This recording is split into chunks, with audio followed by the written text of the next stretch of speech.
Hello everyone, welcome to the NCERT mastery. आज हम बात करने वाले हैं यूनिट नंबर 2 यानी इलेक्ट्रॉनिक स्प्रेडशीट एडवांस। इसके पहले वाली वीडियो में हम लोगों ने डिस्कस किया था डिजिटल डॉक्यूमेंटेशन के बारे में, जो यूनिट नंबर 1 है पार्ट बी का। अब पार्ट बी के यूनिट नंबर 2 के बारे में बात कर लेते हैं, इलेक्ट्रॉनिक स्प्रेडशीट एडवांस। इस चैप्टर में क्या क्या करने वाले, सॉरी इस यूनिट में क्या क्या करने वाले, क्या क्या टॉपिक देखने वाले हैं, उन सब के बारे में बात कर लेते हैं। ठीक है, सो क्या क्या टॉपिक कवर करना है इसमें देख लेते हैं। यहाँ पे सबसे पहले हम लोगों को फोकस करना है कंसोलिडेशंस पे, फिर बात करनी है सब टोटल के बारे में, then we need to discuss about scenario, then what if analysis, goal seek, solver, linking data and sheets, sharing spreadsheet, record changes, comment in spreadsheet and macros. इन सब के बारे में बात करने वाले हैं, यानी कि थोड़ा लंबा चैप्टर हो सकता है मोस्टली, यानी कि प्रीवियस से थोड़ा सा ऊपर हो सकता है, बट लेट्स सी, देखते हैं कि टाइमिंग कितना जाता है कितना जाता है, उसके बारे में बात करेंगे। तो चलते हैं, स्टार्ट करते हैं। सबसे पहले फर्स्ट टॉपिक की बात करते हैं, डेटा कंसोलिडेशन। डेटा कंसोलिडेशन का मतलब क्या होता है कि जहां पे एक आपके पास स्प्रेडशीट है और उसमें मल्टीपल डेटाज हैं अलग अलग। एग्जांपल के लिए मान के चलो कि सपोज करो आपके एग्जामिनेशन की बात हुई, तो जब आप स्कूल में एग्जाम देते हो तो मल्टीपल एग्जाम्स होते हैं, जैसे कि यूनिट टेस्ट हो गया यानी पीरियोडिक टेस्ट हो गया, देन उसके बाद से हाफ ईयरली एग्जामिनेशन हो सकता है, फिर पीरियोडिक टेस्ट होता है, फिर हाफ ईयरली एग्जामिनेशन, फिर एनुअल एग्जामिनेशन होते हैं। तो अलग अलग एग्जामिनेशन होते हैं एक स्टूडेंट्स के, और आप चाहते हो कि इन सब सारे स्टूडेंट्स के एग्जाम्स को एक जगह पे कंसोलिडेट किया जाए, एक जगह पे इकट्ठे रख दिया जाए, जोड़ के रख दिया जाए, तो आप यूज कर सकते हो डेटा कंसोलिडेशन। इंडिविजुअल करने की जगह आप डायरेक्ट एक बार में कर सकते हो, ये फायदा हो जाता है आपके डेटा कंसोलिडेशन पे। ठीक है, तो चलो करते हैं डेटा कंसोलिडेशन को। और एक और बात हो, ठीक है, मोस्टली हो सकता है ऐसा कि इलेक्ट्रॉनिक स्प्रेडशीट जो लोग भी ये वीडियो देख रहे हैं, हो सकता है कि पहले स्प्रेडशीट के बारे में देखा हो या समझा हो सकता है कुछ लोग नहीं भी जानते होंगे, बिल्कुल नया होगा उनके लिए। तो उनके लिए एक बार मैं सॉफ्टवेयर का यूआई समझा दूंगा, ताकि उनको यूज करना काफी आसान हो जाएगा। अदरवाइज क्या होगा ना कि टूल्स के बारे में बात की जाएगी, यूज करने के बारे में बात की जाएगी, बट कुछ चीज समझ नहीं आएगी। ठीक है, तो एक बार मैं यूआई समझा देता हूँ, तो उसके बाद से डायरेक्ट जंप करेंगे हम डेटा कंसोलिडेशन पे। ठीक है, तो मैं लिब्रे ऑफिस सॉफ्टवेयर ओपन करने वाला हूँ। ठीक है, so here is that Libre office already open है, आप देख सकते हो यहाँ पे लिब्रे ऑफिस है। ठीक है, यहाँ पे आपको क्रिएट आता है आपका, और राइटर, कैल्क, ये सब यहीं पे ऑप्शन आते हैं। पिछले वीडियो में हम लोगों ने राइटर की बातें करी थी, अब हम लोग बात करेंगे कैल्क। ठीक है ना, तो ये कैसे वन लाइनर में क्वेश्चन यानी कि एमसीक्यूज में क्वेश्चन पूछ दे जाते हैं कि जो स्प्रेडशीट है, इलेक्ट्रॉनिक स्प्रेडशीट है, इस सॉफ्टवेयर का नाम क्या है? तो क्या है? Libre office Calc. कैल्क मतलब कैलकुलेशन, यानी बेसिकली जो भी स्प्रेडशीट होता है, जो भी एक्सेल शीट होती है, इसमें मैक्सिमम यानी मोस्ट इंपॉर्टेंटली हम लोग कैलकुलेशंस के बारे में ज्यादा बात करते हैं। ठीक है, यानी कि ये data interpretation, data calculation, data analysis के लिए ये सॉफ्टवेयर ज्यादा यूज होता है। ठीक है, सो यहाँ पे हम सीधा कैलकुलेशंस के बारे में बात करेंगे। एक बार मैं यूआई दिखा देता हूँ कि क्या यूआई है। जो आपके सामने दिख रहा है यही मेन आपके पास यूआई है। यहाँ पे सबसे पहले जो अनटाइटल्ड वन आपको दिखा हुआ है वो हमारा टाइटल बार है, जहाँ पे जो भी डॉक्यूमेंट आप ओपन करोगे उसका नाम लिख के आ जाएगा। ठीक है ना, ये आपके राइट हैंड साइड पे मिनिमाइज, मैक्सिमाइज एंड क्लोज वाले बटन है, जहाँ से आप डेटा को मिनिमाइज कर सकते हो, यानी सॉफ्टवेयर को मिनिमाइज कर सकते हो, मैक्सिमाइज कर सकते हो और क्लोज कर सकते हो एप्लीकेशन को। ठीक है ना, उसके नीचे आओगे तो file, edit, view, insert, format, ये सब ऑप्शन दिख रहे हैं, इसे कहते हैं मेन्यू बार। ठीक है ना, ये बहुत इंपॉर्टेंट है, यानी कि जब कभी भी आपको क्वेश्चन पूछे जाएंगे बोर्ड में, तो ऐसे क्वेश्चन पूछे जाते हैं कि ये टूल किस मेन्यू बार में है। ठीक है ना, ये टूल किस मेन्यूज में मिलेगा। तो ये चीजें बड़ी इंपॉर्टेंट होती है कि आपको समझ में आना चाहिए कि मेन्यू बार किसके बारे में बात हो रही है। तो ये मेन्यू बार है, जैसे कि पिछले साल ही क्वेश्चन आया था कि प्रिंट जो ऑप्शन है वो कहाँ पे आता है, किस मेन्यू बार में आता है, तो फाइल मेन्यू बार में आता है। ठीक है ना, ऐसे पूछ देगा कि कंसोलिडेशन ऑप्शन किस मेन्यू बार में आता है, गोल सीक ऑप्शन किस मेन्यू बार में आता है, ऐसे बेसिक क्वेश्चन पूछ देते हैं, तो वो चीजें यहाँ से आप देख पाएंगे। ठीक है, उसके नीचे आता है क्या, स्टैंडर्ड टूल बार, यानी कि वो टूल बार जो फ्रिक्वेंटली यूज होता है, यानी कि मैक्सिमम वो टूल्स यहाँ पे लगे होते हैं जो कि मैक्सिमम टाइम हम यूज करते हैं। जैसे फॉर्मेटिंग हम यूज करते हैं, जैसे कि ये देखो यहाँ पे फॉर्मेटिंग दिख रही है, यहाँ पे bold, italic, underline, like align, left, center, ये सब चीजें नॉर्मल यूज होती रहती है। जैसे मर्ज शीट के बारे में बात होती है वो यूज होती है, मर्ज सेल के बारे में आती है वो यूज होता है। ठीक है ना, कलर्स यूज होते हैं, तो ये सब चीजें बहुत ज्यादा फ्रिक्वेंटली यूज करी जाती हैं। तो यहाँ पे दिख रहा है, इसको आप कस्टमाइज भी कर सकते हो अपने अपने अकॉर्डिंग, जैसे आप चाहो। उसके नीचे आता है आपका A1 करके लिखा हुआ है, इसे कहते हैं एक्टिव सेल। एक्टिव सेल का मतलब क्या हुआ कि जहां पे ये ब्लू लाइन दिख रही है, जिस सेल में ये ब्लू लाइन दिख रही है उसका वो नाम दिखाएगा। जैसे मैं यहाँ पे क्लिक कर दूंगा तो उसका नाम दिखाएगा, यहाँ पे क्लिक कर दूंगा तो इसका नाम दिखाएगा। ठीक है, ये नेम आ कहां से रहा है, ये नेम आ रहा है आपके सेल के नेम से। और ये सेल क्या होता है, जिसे हम कहते हैं intersection of row and column. Intersection of row and column, ये बहुत बेसिक्स है, ठीक है ना, फिर भी अगर नहीं पता तो आप लोग जान जाओ कि सेल क्या होता है, intersection of row and column. Row क्या होता है, तो हॉरिजेंटल डेटा जो जगह रहते हैं, जो भी डेटा आपका हॉरिजेंटली चल रहा होता है उसे कहते हैं रो, और जो भी डेटा आपका वर्टिकल चल रहा होता है उसे कहते हैं कॉलम। तो वर्टिकल कॉलम और हॉरिजॉन्टल कॉलम दोनों को जहां पे इंटरसेक्शन पॉइंट होता है उसे कहते हैं कि हम सेल, ठीक है। तो अब देखो कि जो वर्टिकल कॉलम है ना उसका कुछ अल्फाबेट से डिवाइड है, A B C D E F G करके, ये वर्टिकल कॉलम है, ठीक है। और जो हॉरिजॉन्टल कॉलम है उनको हॉरिजॉन्टल डेटा है वो क्या 1 2 3 4 के फॉर्म में आ रहा है, ठीक है ना, नंबर्स के फॉर्म में, और इसे कहते हैं क्या हम रो। तो ये अल्फाबेट आता है आपका क्या कॉलम, और ये जो नंबर्स आते हैं क्या आते हैं हमारे रो आते हैं। तो कॉलम और रो का कॉम्बिनेशन से बनता है आपका क्या सेल। यानी इस पे चले गए, देखो D11, ठीक है, यहाँ पे क्लिक कर दिया मैंने, यहाँ पे क्लिक किया, इसको देख सकते हो कि के, एंड आप देख सकते हो यहाँ से इससे आया हुआ है K24, तो यहाँ पे देखो क्या नेम आ जाएगा K24। तो ये एक्टिव सेल एड्रेस है, जहां पे जिस सेल पे रहेंगे उसका नाम यहाँ पे दिखाएगा। उसके राइट हैंड साइड पे आपको देखोगे एक ब्लॉक दिखेगा, इसे कहते हैं क्या हम फार्मूला बार, जहां पे सारे फार्मूला एंटर किए जाते हैं, फार्मूला हो या फंक्शन हो जो भी होता है एंटर किया जाता है। एक और बात बहुत बेसिक सा क्लास 9 में पढ़ा था आप लोगों ने, याद रखना कि जब कभी भी फार्मूला फंक्शन लगाते हैं तो हमेशा किससे स्टार्ट करते हैं, इक्वल टू से स्टार्ट करते हैं। तो वो इक्वल टू याद रखना, ऐसे बेसिक से क्वेश्चन वन लाइनर पूछ दिया जाते हैं, ठीक है ना, किससे स्टार्ट करते हैं, हमेशा फार्मूला एंड फंक्शन को इक्वल टू से स्टार्ट करते हैं, ठीक है। नीचे आपका क्या है वर्किंग एरिया, जहाँ पे आप काम करने वाले हो, ये यहाँ पे सीट, यानी कि आपको एक सीट नंबर 1 पे काम कर रहे हो, ऐसे मल्टीपल सीट्स चाहिए तो यहाँ से आप ऐड करके सीट ले सकते हो। ये क्या क्या प्रॉपर्टी, हमारे जहाँ से प्रॉपर्टी की बात करते हैं, ठीक है। तो ये सब डिस्कस कर लिया हम लोगों ने यूआई के बारे में, सीधा जंप करते हैं डेटा कंसोलिडेशन की तरफ, ठीक है। कि कंसोलिडेशन है क्या, तो एक बार मैं इसका पीडीएफ ओपन करके कंसोलिडेशन के बारे में बात कर लेते हैं कि भाई कंसोलिडेशन है क्या। तो देखो यहाँ पे लिख रहा है कि in LibreOffice Calc data consolidation refer to the process, data consolidation refer to the process of combining data, यानी कि जहां पे डेटा को क्या किया जाएगा, कंबाइन किया जाएगा फ्रॉम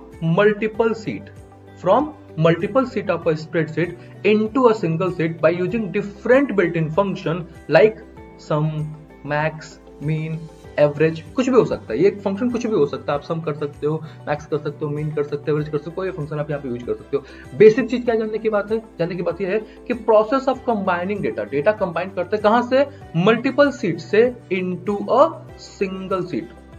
मल्टीपल सीट से हम किसकी बात करने वाले हैं, इनटू अ सिंगल सीट के बारे में बात करने वाले हैं, ठीक है। यानी कि हमने क्लियर हो गया कि क्या डेटा कंसोलिडेशन है, यहाँ पे मल्टीपल सीट से डेटा उठाएंगे और सिंगल सीट पे क्या कर देंगे, उसको हम मर्ज कर देंगे, ये हमारा क्या कहलाता है, डेटा कंसोलिडेशन कहलाता है, ठीक है ना।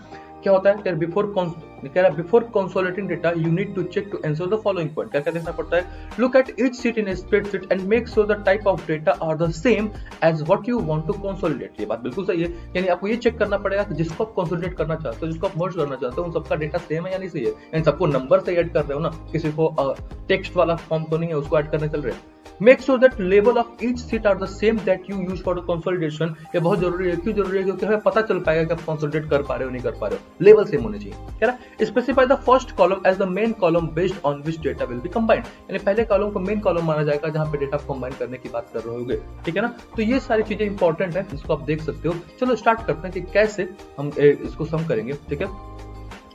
सो लेट्स सी दिस, यहाँ पे क्या रहा है, स्टेप्स हैं कुछ, यहाँ पे कुछ सीट्स बनाए गए हैं और सीट बना के उनको क्या किया गया, कंबाइन किया गया। तो मैं डायरेक्ट कंबाइन करता हूँ यहाँ पे, ठीक है, सीधा लैपटॉप से चलता हूँ, यहाँ आपको समझा दूंगा, स्टेप आपको इजीली याद हो जाएगा, कुछ भी टेंशन नहीं है, ठीक है ना। सो मैं सीधा ओपन करता हूँ, फाइल ओपन, और हमारे पास कुछ कंसोलिडेटेड डेटा की मैंने सीट बना रखी है, उसको ओपन कर लिया, ठीक है। अब यहाँ पे आप देखोगे ये सीट वही है जो आपके बुक में एग्जांपल के लिए, ये बुक का मैं पीडीएफ डिस्क्रिप्शन में डाल दूंगा, यहाँ से आप रेफरेंस ले सकते हो, ठीक है। यहाँ पे कह रहा है कि यहाँ पे कंसोलिडेशन के लिए 3 एग्जाम्स हुए हैं। First is unit test, second is term 1, third is term 2। ये तीनों एग्जाम है और इन तीनों का कंबाइन करके मुझे एक फाइनल रिजल्ट चाहिए। तो मैं एक नई सीट यहाँ पे ले लेता हूँ, नई सीट लेने के लिए यहाँ पे प्लस पे क्लिक करूंगा और यहाँ पे सीट 4 आ जाएगा। इसको मैं रीनेम कर लेता हूँ और नाम दे देता हूँ कि फाइनल रिजल्ट, ठीक है ना। फाइनल रिजल्ट करके हमने सीट बना ली। मुझे इन सबको कंबाइन करके यहाँ पे जाना है, तो मैंने क्या किया, एक कोई डेटा यहाँ से कॉपी किया, ठीक है। कॉपी क्यों किया, क्योंकि मुझे लेबल सेम रखना है। अभी हमने डिस्कस किया कि लेबल सबका क्या होना चाहिए, सेम होना चाहिए। यहाँ पर गए और यहाँ पे मैंने उस लेबल को क्या कर दिया, पेस्ट कर दिया, ठीक है।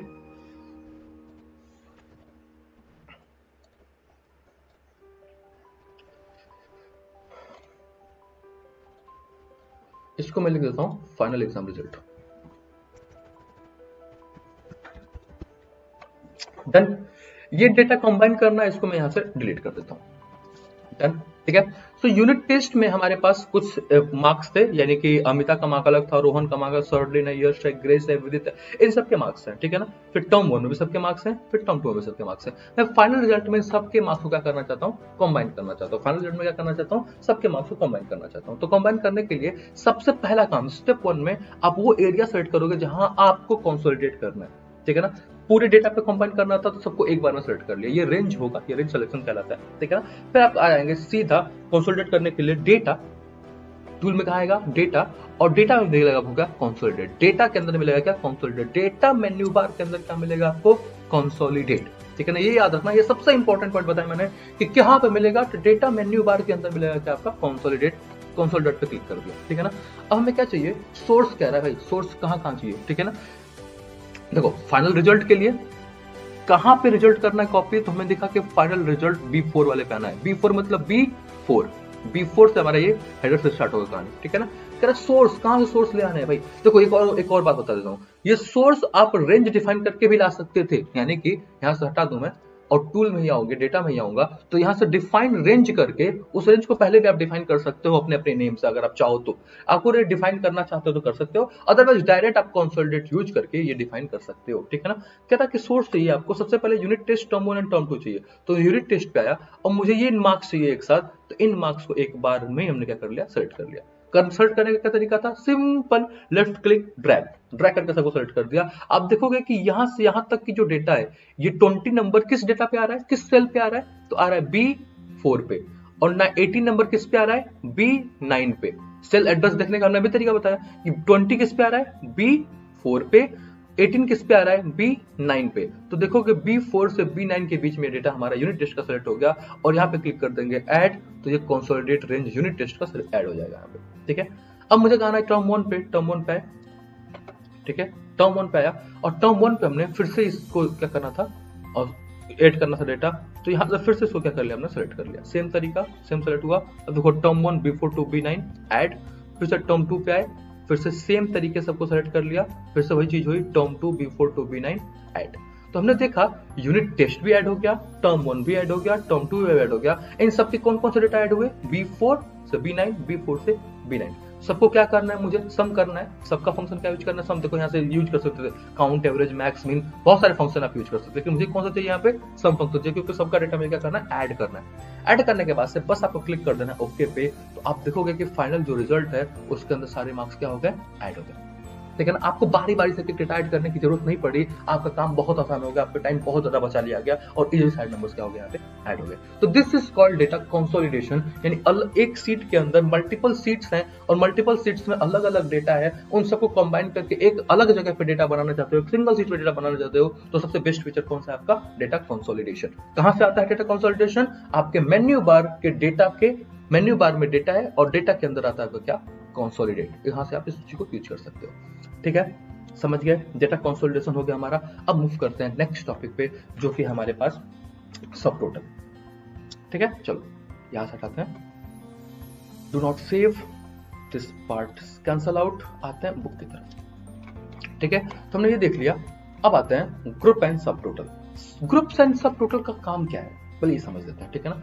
कह रहा है कि in LibreOffice Calc group and subtotal is a feature, कह रहा है in LibreOffice Calc group and subtotal is a feature that allow user to organize and summarize data within spreadsheet। ये बहुत इंपॉर्टेंट लाइन बोली इसने, group and subtotal is a feature that allow user to organize and summarize data within spreadsheet, यानी data को organise करना हो और क्या करना हो, समराइज करना हो स्प्रेडशीट के अंदर, तो क्या यूज करते हैं, ग्रुप एंड सब टोटल। यानी कहने का मतलब है कि एक डेटा है, अब उस डेटा को हमने रैंडमली बना रखा है। रैंडमली हो सकता है कि एग्जांपल के लिए मान के चलो कि हमारे पास क्लास के कुछ डेटे हैं, ठीक है ना, यानी कि क्लास 9 का सम, क्लास 9 में मान लो 3 सेक्शन है उनके स्टूडेंट का डेटा है, क्लास 10 में भी 3 सेक्शन है, उनके सेक्शन का डेटा है, क्लास 11 के भी सेम है, क्लास 12 के भी सेम है। इन सबको मुझे क्या करना है, कंबाइन करके सम करना है और काउंट करना है कि भाई कितने कितने नंबर्स के डेटा आ रहे हैं। तो हम क्या यूज कर सकते हैं, ग्रुप एंड सब टोटल यूज कर सकते हैं, ठीक है ना।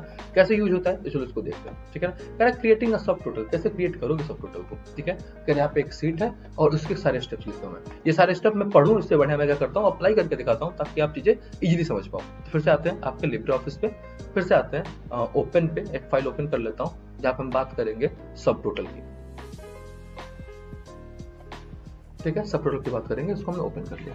ओपन करते ही हमने मिल गया एक बेसिक सा सीट जहां पे आपको दिखेगा कि क्लास है, सेक्शन है, स्ट्रेंथ है, क्लास है, सेक्शन है, स्ट्रेंथ है, और उसके अंदर ये सारे क्लास में आप देखोगे क्लास में class 9 class 9 class 9 3 section ABC का है, class 10 class 10 class 10 3 section ABC का है, क्लास 11 11 11 एबीसी, क्लास 12 12 एबीसी। ये तो सामने छोटा सा डेटा आपको इजीली दिख जा रहा है। यहाँ पे फंक्शन यूज करके हम दिखाएंगे, हो सकता है बड़े से डेटा, बहुत बड़ा डेटा हो, तो उसमें अब इनको काउंट करना है, एक जगह पे ला कर रखना थोड़ा सा मुश्किल होता है। बहुत सोचो बहुत बड़ा डेटा है, उसमें मल्टीपल कहीं रैंडमली 9 लगा हुआ है, रैंडमली 10 लगा हुआ है, उसको ऑर्गेनाइज करना थोड़ा सा मुश्किल हो जाता है। तो करते हैं इसको, कैसे ऑर्गेनाइज करते हैं, ठीक है।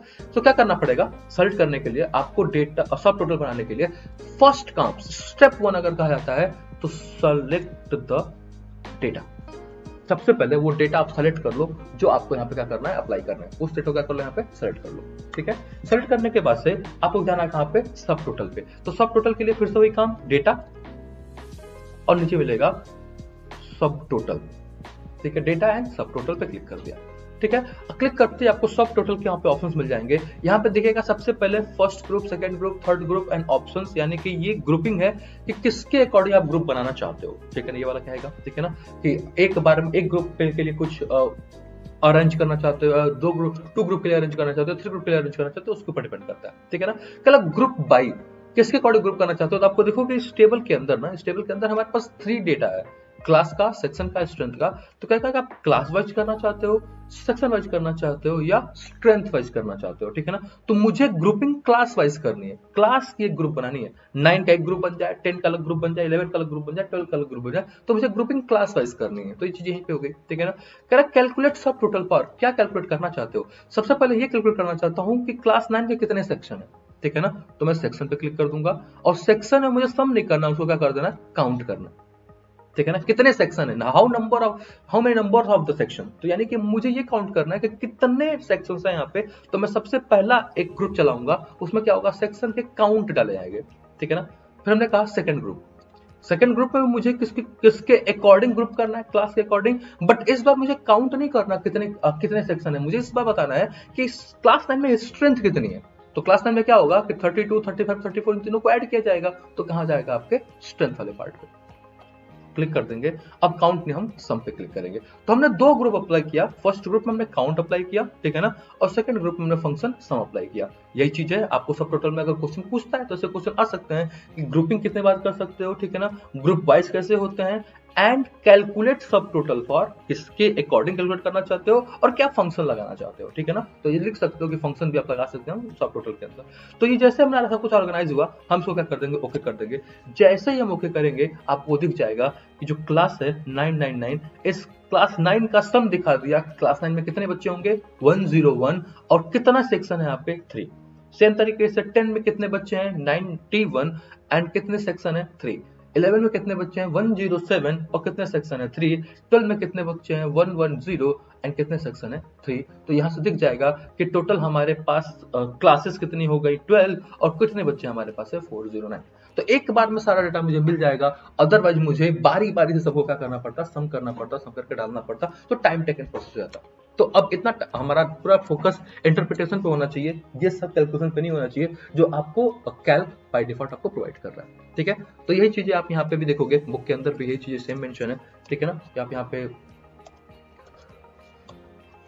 ठीक है कि ग्रुप करना है क्लासेस वाइज, तो फर्स्ट ग्रुप में सेक्शन वाइज ग्रुप किया गया, देन सेकंड ग्रुप में आपके सम वाइज ग्रुप किया गया।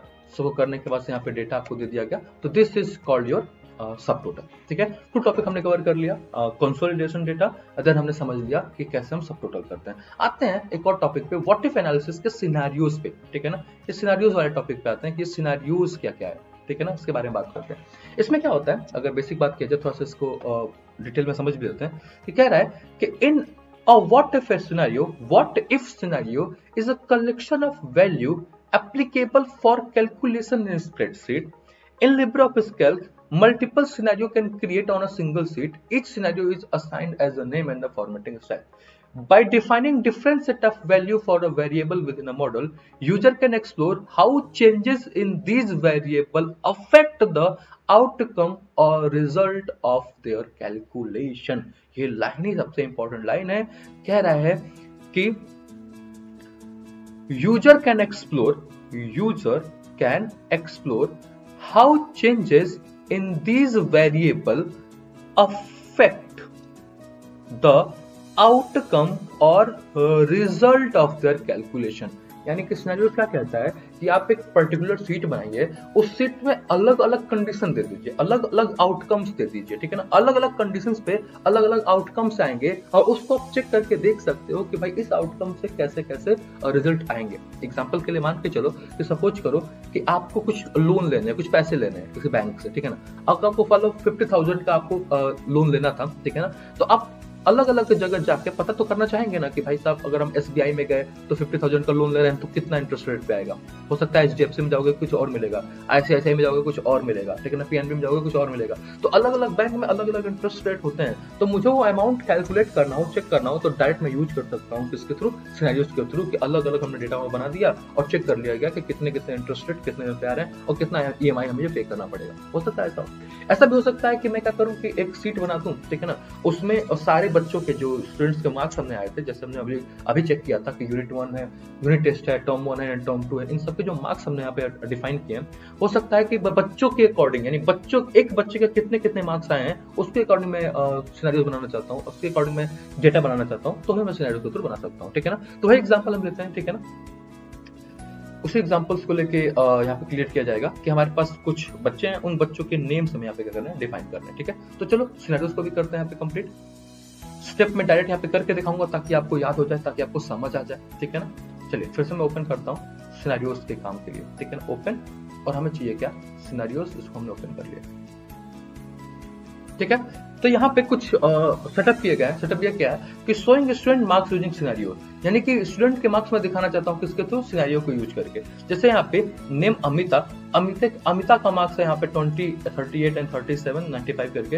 रोहन का मार्क्स है, यश का मार्क्स है, विजय का मार्क्स, सबका मार्क्स है। इन सब का मैं एक सिनेरियो बना के मार्क्स यहाँ पे चेंज करना चाहता हूँ, ठीक है ना। तो उसके लिए क्या करना पड़ेगा, सबसे पहले मुझे सिनेरियो क्रिएट करने पड़ेंगे, ठीक है ना। सबसे पहले क्या करना पड़ेगा, सिनेरियो क्रिएट करना पड़ेगा। अब सिनेरियो क्रिएट करने का क्या तरीका होता है कि सबसे पहले क्या करो, जहां पे भी आपको डेटा चाहिए, जिसके अकॉर्डिंग आपको सिनेरियो बनाना है, सबसे पहले क्या कर लो, उसको सेलेक्ट कर लो, ठीक है ना। जहां पे देखो यहाँ पे चीज यहाँ पे मेंशन भी करी जाएंगी कि जहां पे भी आपको डेटा चाहिए उसको आप सेलेक्ट कर लो, फिर टूल पे जाओ और कहां पे चले जाओ, सिनेरियोस पे चले जाओ, ठीक है ना। तो मुझे क्या करना पड़ेगा, सारे डेटा आपको सेलेक्ट करना है। सेलेक्ट करने के बाद टूल पे जाना है और कहां चले जाना है, आपके सिनेरियोस पे, ठीक है ना। अब कह रहा है जैसे सिनेरियो ओपन करोगे ना, क्रिएट सिनेरियो का डायलॉग बॉक्स ओपन होगा और इसके अंदर कुछ ऑप्शंस है, जो ऑप्शंस आपको बहुत ध्यान से समझने हैं, ठीक है। सबसे कह रहा है नेम ऑफ द सिनेरियो, कि भाई जो सिनेरियो बनाना चाहते हो वो क्या नेम का होगा, किस नेम का होगा। तो मुझे अमिता स्टूडेंट के बारे में सिनेरियोस बनाना था, तो यहाँ पे मैं नेम चेंज कर दूंगा और यहाँ पे लिख दूंगा स्टूडेंट और लिख दूंगा यहाँ पे अमिता, ठीक है ना। कमेंट कोई देना चाहते हो तो दे सकते हो कि अमिता का मार्क्स है, कुछ भी कमेंट आप देना चाहते हो, आपकी मर्जी है, ठीक है ना। यहाँ पे कह रहा है कि क्या कोई कलर डिफाइन करना है उसका, ठीक है ना। यहाँ पे कोई कलर डिफाइन करना चाहते हो तो हमने यहाँ पे डिफाइन कर दिया कि अमिता का मार्क्स रेड कलर से यहाँ पे क्या हो जाए, डिफाइन हो जाए। एक चीज याद रखना कि कॉपी बैक वाला ऑप्शन क्या करोगे, अनचेक करोगे। कॉपी बैक वाला ऑप्शन से अनचेक करोगे, इसका डिटेल यहाँ पे मेंशन है, अगर आप पढ़ना चाहो तो आप पढ़ सकते हो कि ये क्या क्या ऑप्शंस है, ठीक है ना। कि name of scenarios, comment, setting, display border, किस कलर का आप दिखाना चाहते हो। कॉपी बैक कहता है कि the changes if you make in the scenarios are copied back into the active scenario, यानी क्या कह रहा है कि जो भी चेंजेस आप करोगे वो एक कॉपी, जो एक्टिव सिनेरियो उसमें कॉपी हो जाएगा। यानी कि जो वैल्यूज आप बदलना चाहते हो वैल्यूज बदलेगी नहीं अगर कॉपी बैक पे चेक रहा तो, ठीक है ना। वो क्या कर लेगा, उस नंबर को कर लेगा, फिर से कॉपी कर लेगा, तो वैल्यू बदलेगी नहीं, ठीक है ना। तो इसलिए इंपॉर्टेंट है कि वो कॉपी बैक वाला ऑप्शन क्या करोगे, यहाँ पे अनचेक रखोगे, ठीक है ना। सेलेक्ट किया, डिफाइन करने के बाद हम यहाँ पे कर देंगे ओके कर देंगे। तो यहाँ पे एक सिनेरियो हमने बना दिया स्टूडेंट अमिता के नाम से, ठीक है, यहाँ पे क्रिएट किया, ठीक है। अब मुझे क्या करना है, रोहन के भी नाम से सिनेरियो बनाने हैं, ठीक है। तो वो एक सिनेरियो बना के हमने रख दिया। अब मैं क्या करूंगा, यहाँ पे चीजों को चेंज करूंगा, इसको लाया, ठीक है ना। यहाँ पे वैल्यूज हमने उठाई और यहाँ पे फिर से लाकर हमने उसको पेस्ट कर दिया, ठीक है ना। हमने रोहन के नाम से अकॉर्डिंग पेस्ट कर दिया। अब मैं फिर से इसको सेलेक्ट करूंगा अब एक बार फिर से जाऊंगा कहाँ पे, टूल पे, फिर से जाऊंगा सिनेरियोस पे।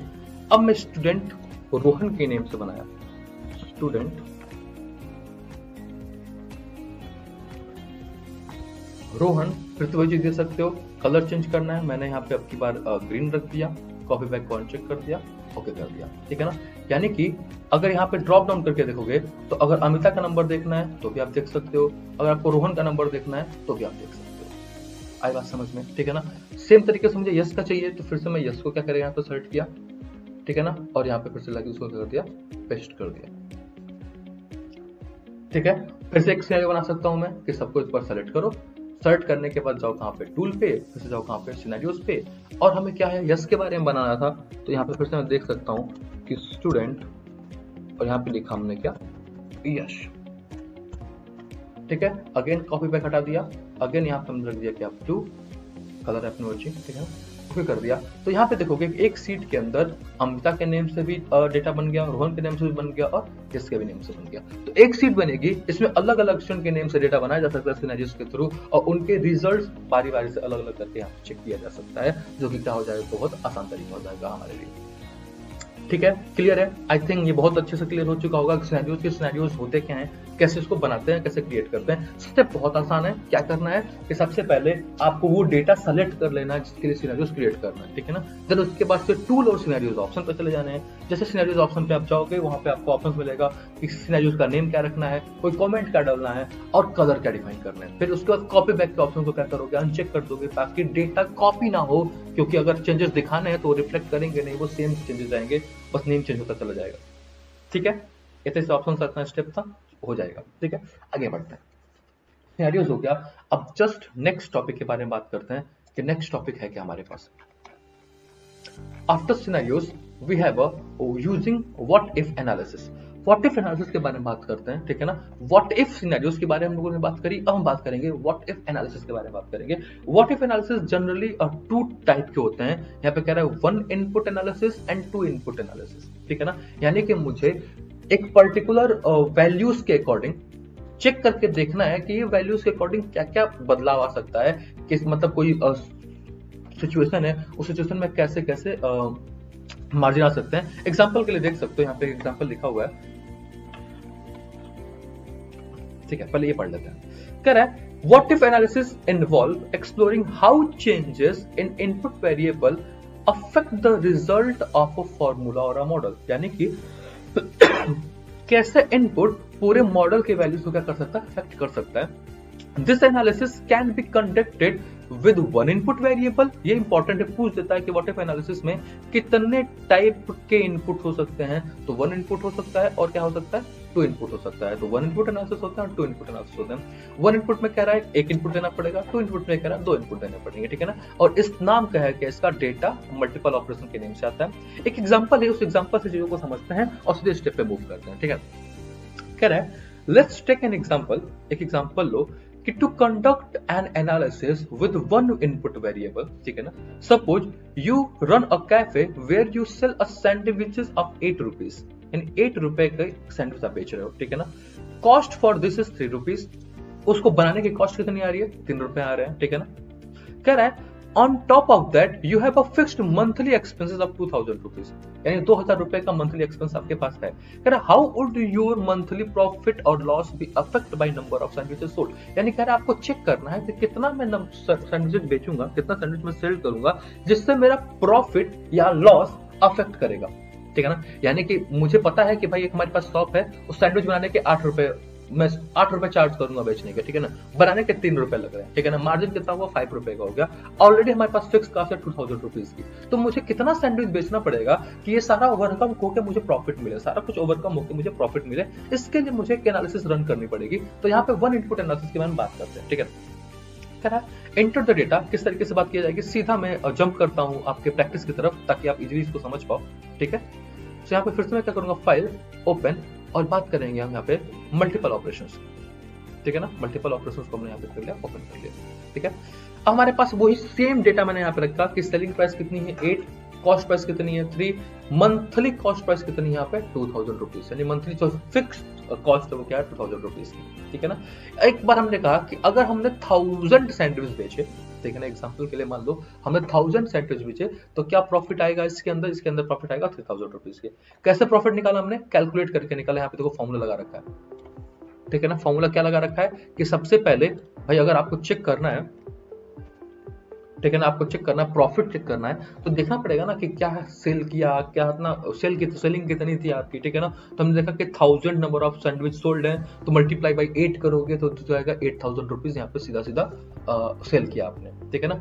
उसके बाद से कॉस्ट प्राइस कितनी होगी उसके, तो 8000 मल्टीप्लाई बाई 3 मल्टीप्लाई बाई 8 1000, तो कितना हो जाएगा 3000। तो 5000 का क्या होगा, मार्जिन बच गया। और 5000 में 2000 रुपए का फिक्स प्राइस था, तो सीधा मिल जाएगा आपको 3000 रुपीज का सीधा प्रॉफिट आ जाएगा, ठीक है ना। उसी के ऊपर यहाँ पे लगा रखा है कि B5 का मतलब B and 5 number of sandwich कितने सोल्ड किए 1000। कह रहा है B2 माइनस B3 यानी कि कितनी मार्जिन बच रही थी 8 माइनस 3 यानी 5 रुपए की मार्जिन बच रही थी। तो 5 मल्टीप्लाई बाई 1000 5000, अब माइनस फिक्स कॉस्ट क्या है आपका 2000, तो मिल गया कितना 3000 रुपीज आपको मिल जाएंगे यहाँ पे, ठीक है ना। इसमें कैलकुलेशन किया।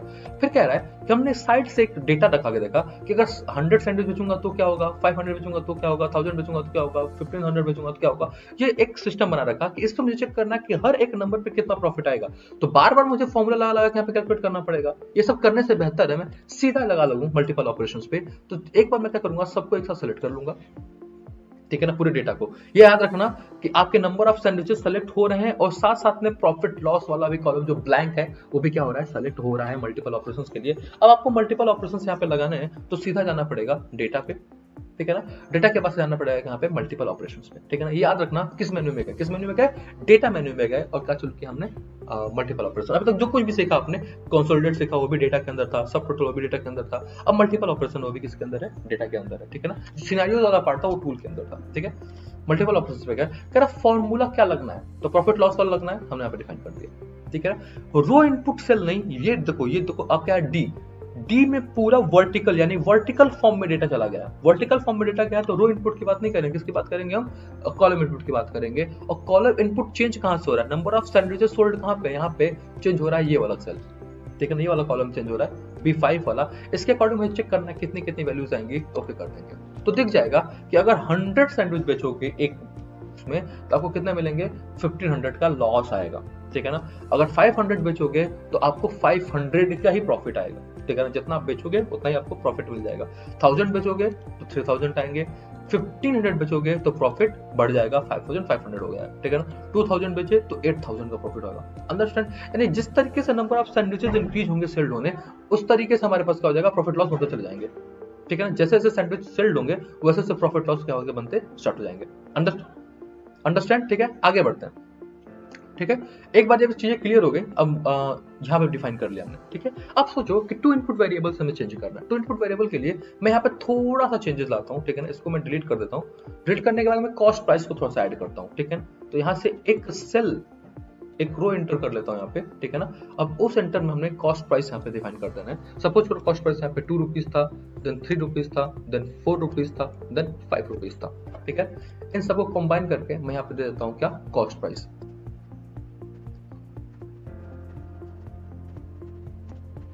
ठीक है ना। कॉस्ट प्राइस हमने यहाँ पे डिफाइन कर दिया, ठीक। अब मुझे क्या चेक करना है कि जो भी वैल्यूज हमने यहाँ पे डिफाइन करी है कॉस्ट प्राइस की, ठीक है। अब पहला वेरिएबल क्या था कि अगर नंबर ऑफ सैंडविचेस हम सोल्ड करेंगे तो कितना प्रॉफिट लेंगे हम, ठीक है ना। अब कह रहा है कि नंबर ऑफ सैंडविचेस सोल्ड तो करेंगे, ठीक है। अगर कॉस्ट प्राइस भी वेरी करी हमारी, ठीक है ना, बनाने की प्राइस, यानी कि अगर बनाने की प्राइस मैं कम करूंगा तो प्रॉफिट क्या आएगा, बनाने की प्राइस मान लीजिए थोड़ा ज्यादा बढ़ता जाएगा तो प्रॉफिट लॉस कर जाएगा। ये सिचुएशन है। देखो मैं बार बार कह रहा हूँ कि ये इलेक्ट्रॉनिक स्प्रेडशीट करता क्या है, इसका काम है कि जो कुछ भी आप यहाँ पे कर रहे हो, जो कुछ भी आप यहाँ पे डेटा देख रहे हो, उस डेटा को कैसे इंटरप्रेट करोगे, कैसे एनालिसिस करोगे, कैसे यहाँ पे चेक करोगे कि किस सिचुएशन आपके लिए बेनिफिशियल होगा if you have business creation, ठीक है। सो क्या करूंगा मैं, सबको एक बार मैं सबसे सेलेक्ट कर लूंगा फिर से, ठीक है ना। फिर से जाऊंगा कहां पे, डेटा पे, फिर से कहां पे, मल्टीपल ऑपरेशंस में, ठीक है। कह रहा फॉर्मूला कौन सा यूज होना है हमारे पास, प्रॉफिट लॉस वाला, वो तो बेसिक सी बात है। कॉलम इनपुट जो हमें बताया था कौन सा था हमारे पास, 1000 वाला, ठीक है ना, बेसिक्स। रो इनपुट में किसकी वैल्यू चेंज करना है, हम कॉस्ट प्राइस की वैल्यू चेंज कर रहे हैं, तो कॉस्ट प्राइस को भी हमने क्या सेलेक्ट कर दिया, 2 ऑपरेशन चेक किया और दोनों ऑपरेशन हमने यहाँ पे डिफाइन करके ओके कर दिया। अब देखते हैं क्या कंडीशन कह रहा है कि भाई अगर कॉस्ट प्राइस कम हुई टू 100 बेचा तो आपका प्रॉफिट कितना हो जाएगा, सॉरी लॉस कितना हो जाएगा, 1400 का। ₹3 पे 1500 का, ₹4 पे 1600 का, ₹5 पे 1700 का, यानी कि जैसे जैसे कॉस्ट प्राइस इंक्रीज करी आपका लॉस भी क्या होगा, बढ़ता चला गया। ठीक है, आप देखो यहाँ पे कह रहा कॉस्ट प्राइस ₹2 था तो 500 पे भी आपको ₹1000 का प्रॉफिट आ गया। ₹3 पे 500, ₹4 पे नो प्रॉफिट नो लॉस आ गया आपको, एंड ₹5 पे फिर से -500 का क्या हो गया, लॉस खाया। ठीक है, आप देख सकते हो कि जितना कम कॉस्ट प्राइस उतना ज्यादा प्रॉफिट।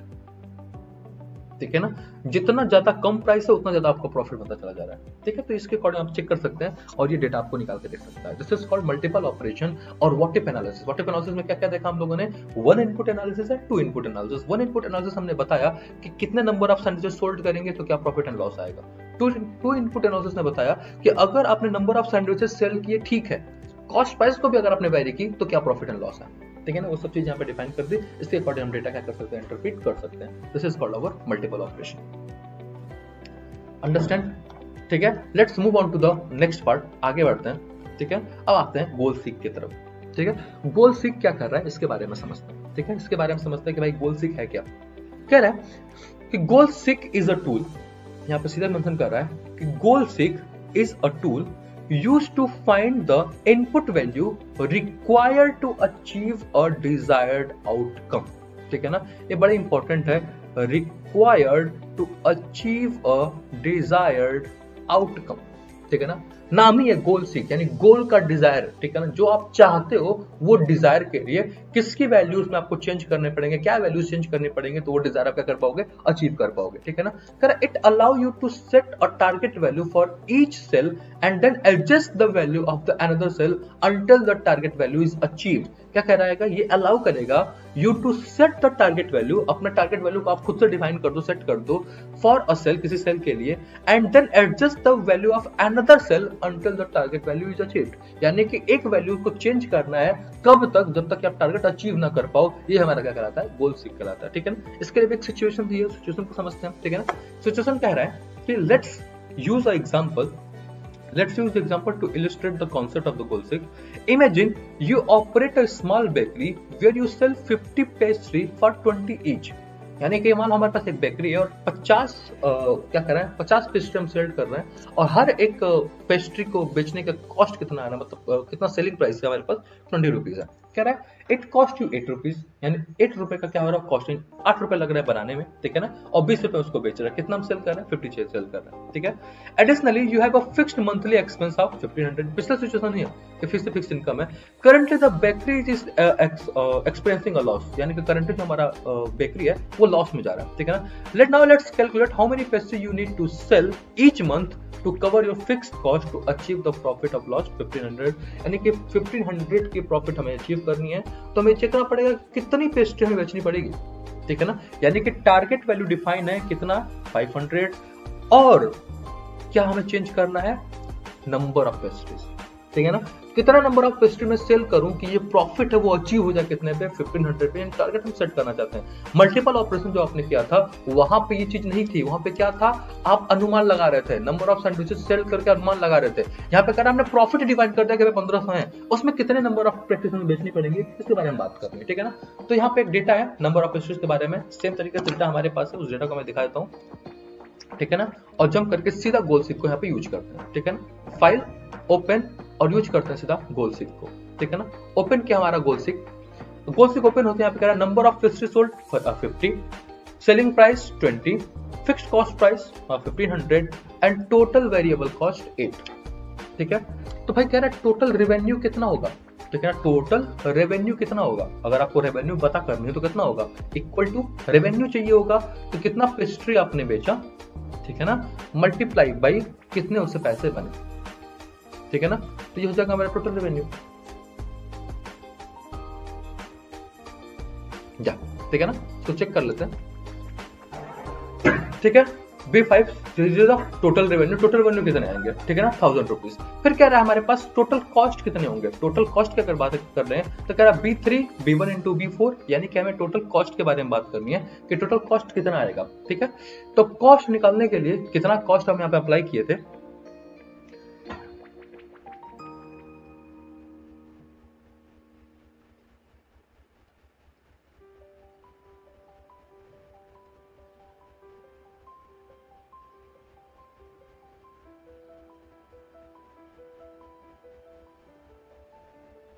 ठीक है, टोटल कॉस्ट निकालते हैं। टोटल कॉस्ट अप्लाई करने के लिए यहाँ पे क्या करेंगे हम, इक्वल टू, ठीक है, उसके बाद से क्या हमारे पास फिक्स्ड कॉस्ट ऑलरेडी है कितना 1500 का, ठीक है ना, फिर हम क्या करते हैं यहाँ पे प्लस करते हैं, 1500 तो आएगा ही आएगा, साथ में एक और अमाउंट आएगा कि भाई आपके पास वेरिएबल कॉस्ट भी है, कितने के 50 पेस्ट्री के मल्टीप्लाई बाई कितने वेरिएबल कॉस्ट हैं 8 के, ठीक है ना, इसको ब्रैकेट किया, एंटर किया, तो दिखा हमें कि 1900 का क्या है कॉस्ट भी है। प्रॉफिट लॉस में क्या आएगा भाई, सीधी सी बात है, जितना रेवेन्यू हुआ है उसमें से कॉस्ट को क्या कर दो, माइनस कर दो, ठीक है ना। रेवेन्यू था 1000 का, हमने माइनस कर दिया 19 का, एंटर कर दिया, तो देखा -900 हमारे पास क्या है, लॉस आ रहा है, ठीक है ना। हमने बात भी करी थी कि अभी करंटली हमारा जो बेकरी किसमें जा रहा है, लॉस में जा रहा है। लॉस में जाने का मतलब क्या, देखो सिचुएशन बहुत सिंपल थी कि 50 पेस्ट्री सेल कर रहा था, 20 रुपीज पर सेल किया था, फिक्स्ड कॉस्ट कितना था 1500 का, 8 रुपीज वेरिएबल कॉस्ट आ रहे थे पर पेस्ट्रीज के, ठीक है ना। तो टोटल रेवेन्यूज कितने हो रहा था 1000 रुपीज, कैसे बचा था कि 50 मल्टीप्लाई बाय 20 करेगा 1000 रुपीज आ जाएगा। कह रहा फिक्स्ड टोटल कॉस्ट कितनी आ रही थी, कॉस्ट के लिए हमने देखा कि 1500 कॉस्ट था ही था, तो साथ में हर एक पेस्ट्री पे 8 रुपए का एक्स्ट्रा कॉस्ट जा रहा था, ठीक है ना। तो यहाँ पे हमने अप्लाई कर दिया कि 1500 तो रहेगा ही रहेगा, 50 मल्टीप्लाई बाई 8 रुपीज आ जाएंगे तो 1900 का टोटल कॉस्ट बन जाएगा, और टोटल मिलेगा हमें लॉस 900 का लॉस मिलेगा, लॉस मिल गया मुझे। अब मुझे क्या चाहिए कि मुझे इस वैल्यूज को, जो प्रॉफिट वैल्यूज, हमने क्या टारगेट रखा था कि इसकी टारगेट सेट हो जाए कितने पे 1500 पे, और क्या चेंज हो नंबर ऑफ पेस्ट्रीज जो सोल्ड सेल किया जा रहा है उसको चेंज किया जाए। तो जाएगा हम क्या पे टूल पे आने के बाद आ जाएगा क्या गोल सीक पे। कह रहा फॉर्मूला सेल कौन सा है आपका, यही B7 वाला ही था, ठीक है ना। क्या टारगेट वैल्यू कितनी चाहिए आपको 1500 चाहिए, ठीक है ना। कह रहा किस चीज को वेरी करना है, तो मुझे नंबर ऑफ पेस्ट्री को वेरी करना है, ठीक है ना। अब ये 1500 की टारगेट वो अचीव करने के लिए इसकी वैल्यू को बदलना स्टार्ट कर देगा, ठीक है ना। ओके करके देखते हैं, तो देखा मुझे क्या गोल 6 सक्सीड हमें मिल गया। क्या मिला मुझे कि 250 रिजल्ट हमें आएंगे, ठीक है ना। क्या ये चीज चाहते हो, चेंज करना चाहते हो, तो हम चेंज करना चाहते हैं, तो दिखेगा कि नंबर ऑफ पेस्ट्री अगर हमारे पास 250 हो जाए, नंबर ऑफ पेस्ट्री को अगर 250 पेस्ट्री को हम सेल कर दें, तो प्रॉफिट कितना मिल जाएगा हमें 1500 का प्रॉफिट मिल जाएगा, ठीक है। कितना आसान था, बहुत आसान था। फिर से बताता हूँ गोल सिक में क्या था कि हमारे पास एक सिचुएशन थी, इस सिचुएशन में लॉस आ रहा था, उस लॉस को मुझे फिक्स करना था, तो हमने टारगेट वैल्यू सेट कर ली, टारगेट वैल्यू हमने 1500 सेट कर ली। किसको चेंज करना था, नंबर ऑफ पेस्ट्री को चेंज करके टारगेट अचीव करना था। तो आपको कहां जाना है, टूल में जाना है, टूल में कहां जाना है, गोल सीक पे जाना है। फिर से बताता हूं कहां जाना है, टूल में जाना है, टूल के बाद कहां जाना है, गोल सीक पे जाना है। गोल सीक पे जाते आपको कितने मिलेंगे, 3 ऑप्शंस मिलेंगे, कौन कौन सा, formula, target value and formula, कहां गया गोल सीक, ये formula, target value and the variable cell. Formula यानी जहां पे आपको वैल्यू चेंज करनी है, टारगेट वैल्यू यानी जो वैल्यू आप देखना चाहते हो, वैल्यू रखना चाहते हो, ठीक है ना। उसके बाद से कह रहा है वेरिएबल सेल यानी किसको बदलना चाहते हो, this is call your goal seek, ठीक है। ये बात तो समझ आ गई हम लोगों को, ठीक है ना। अब आते हैं इसका थोड़ा सा एडवांस वर्जन, इसका नाम क्या है, सॉल्वर।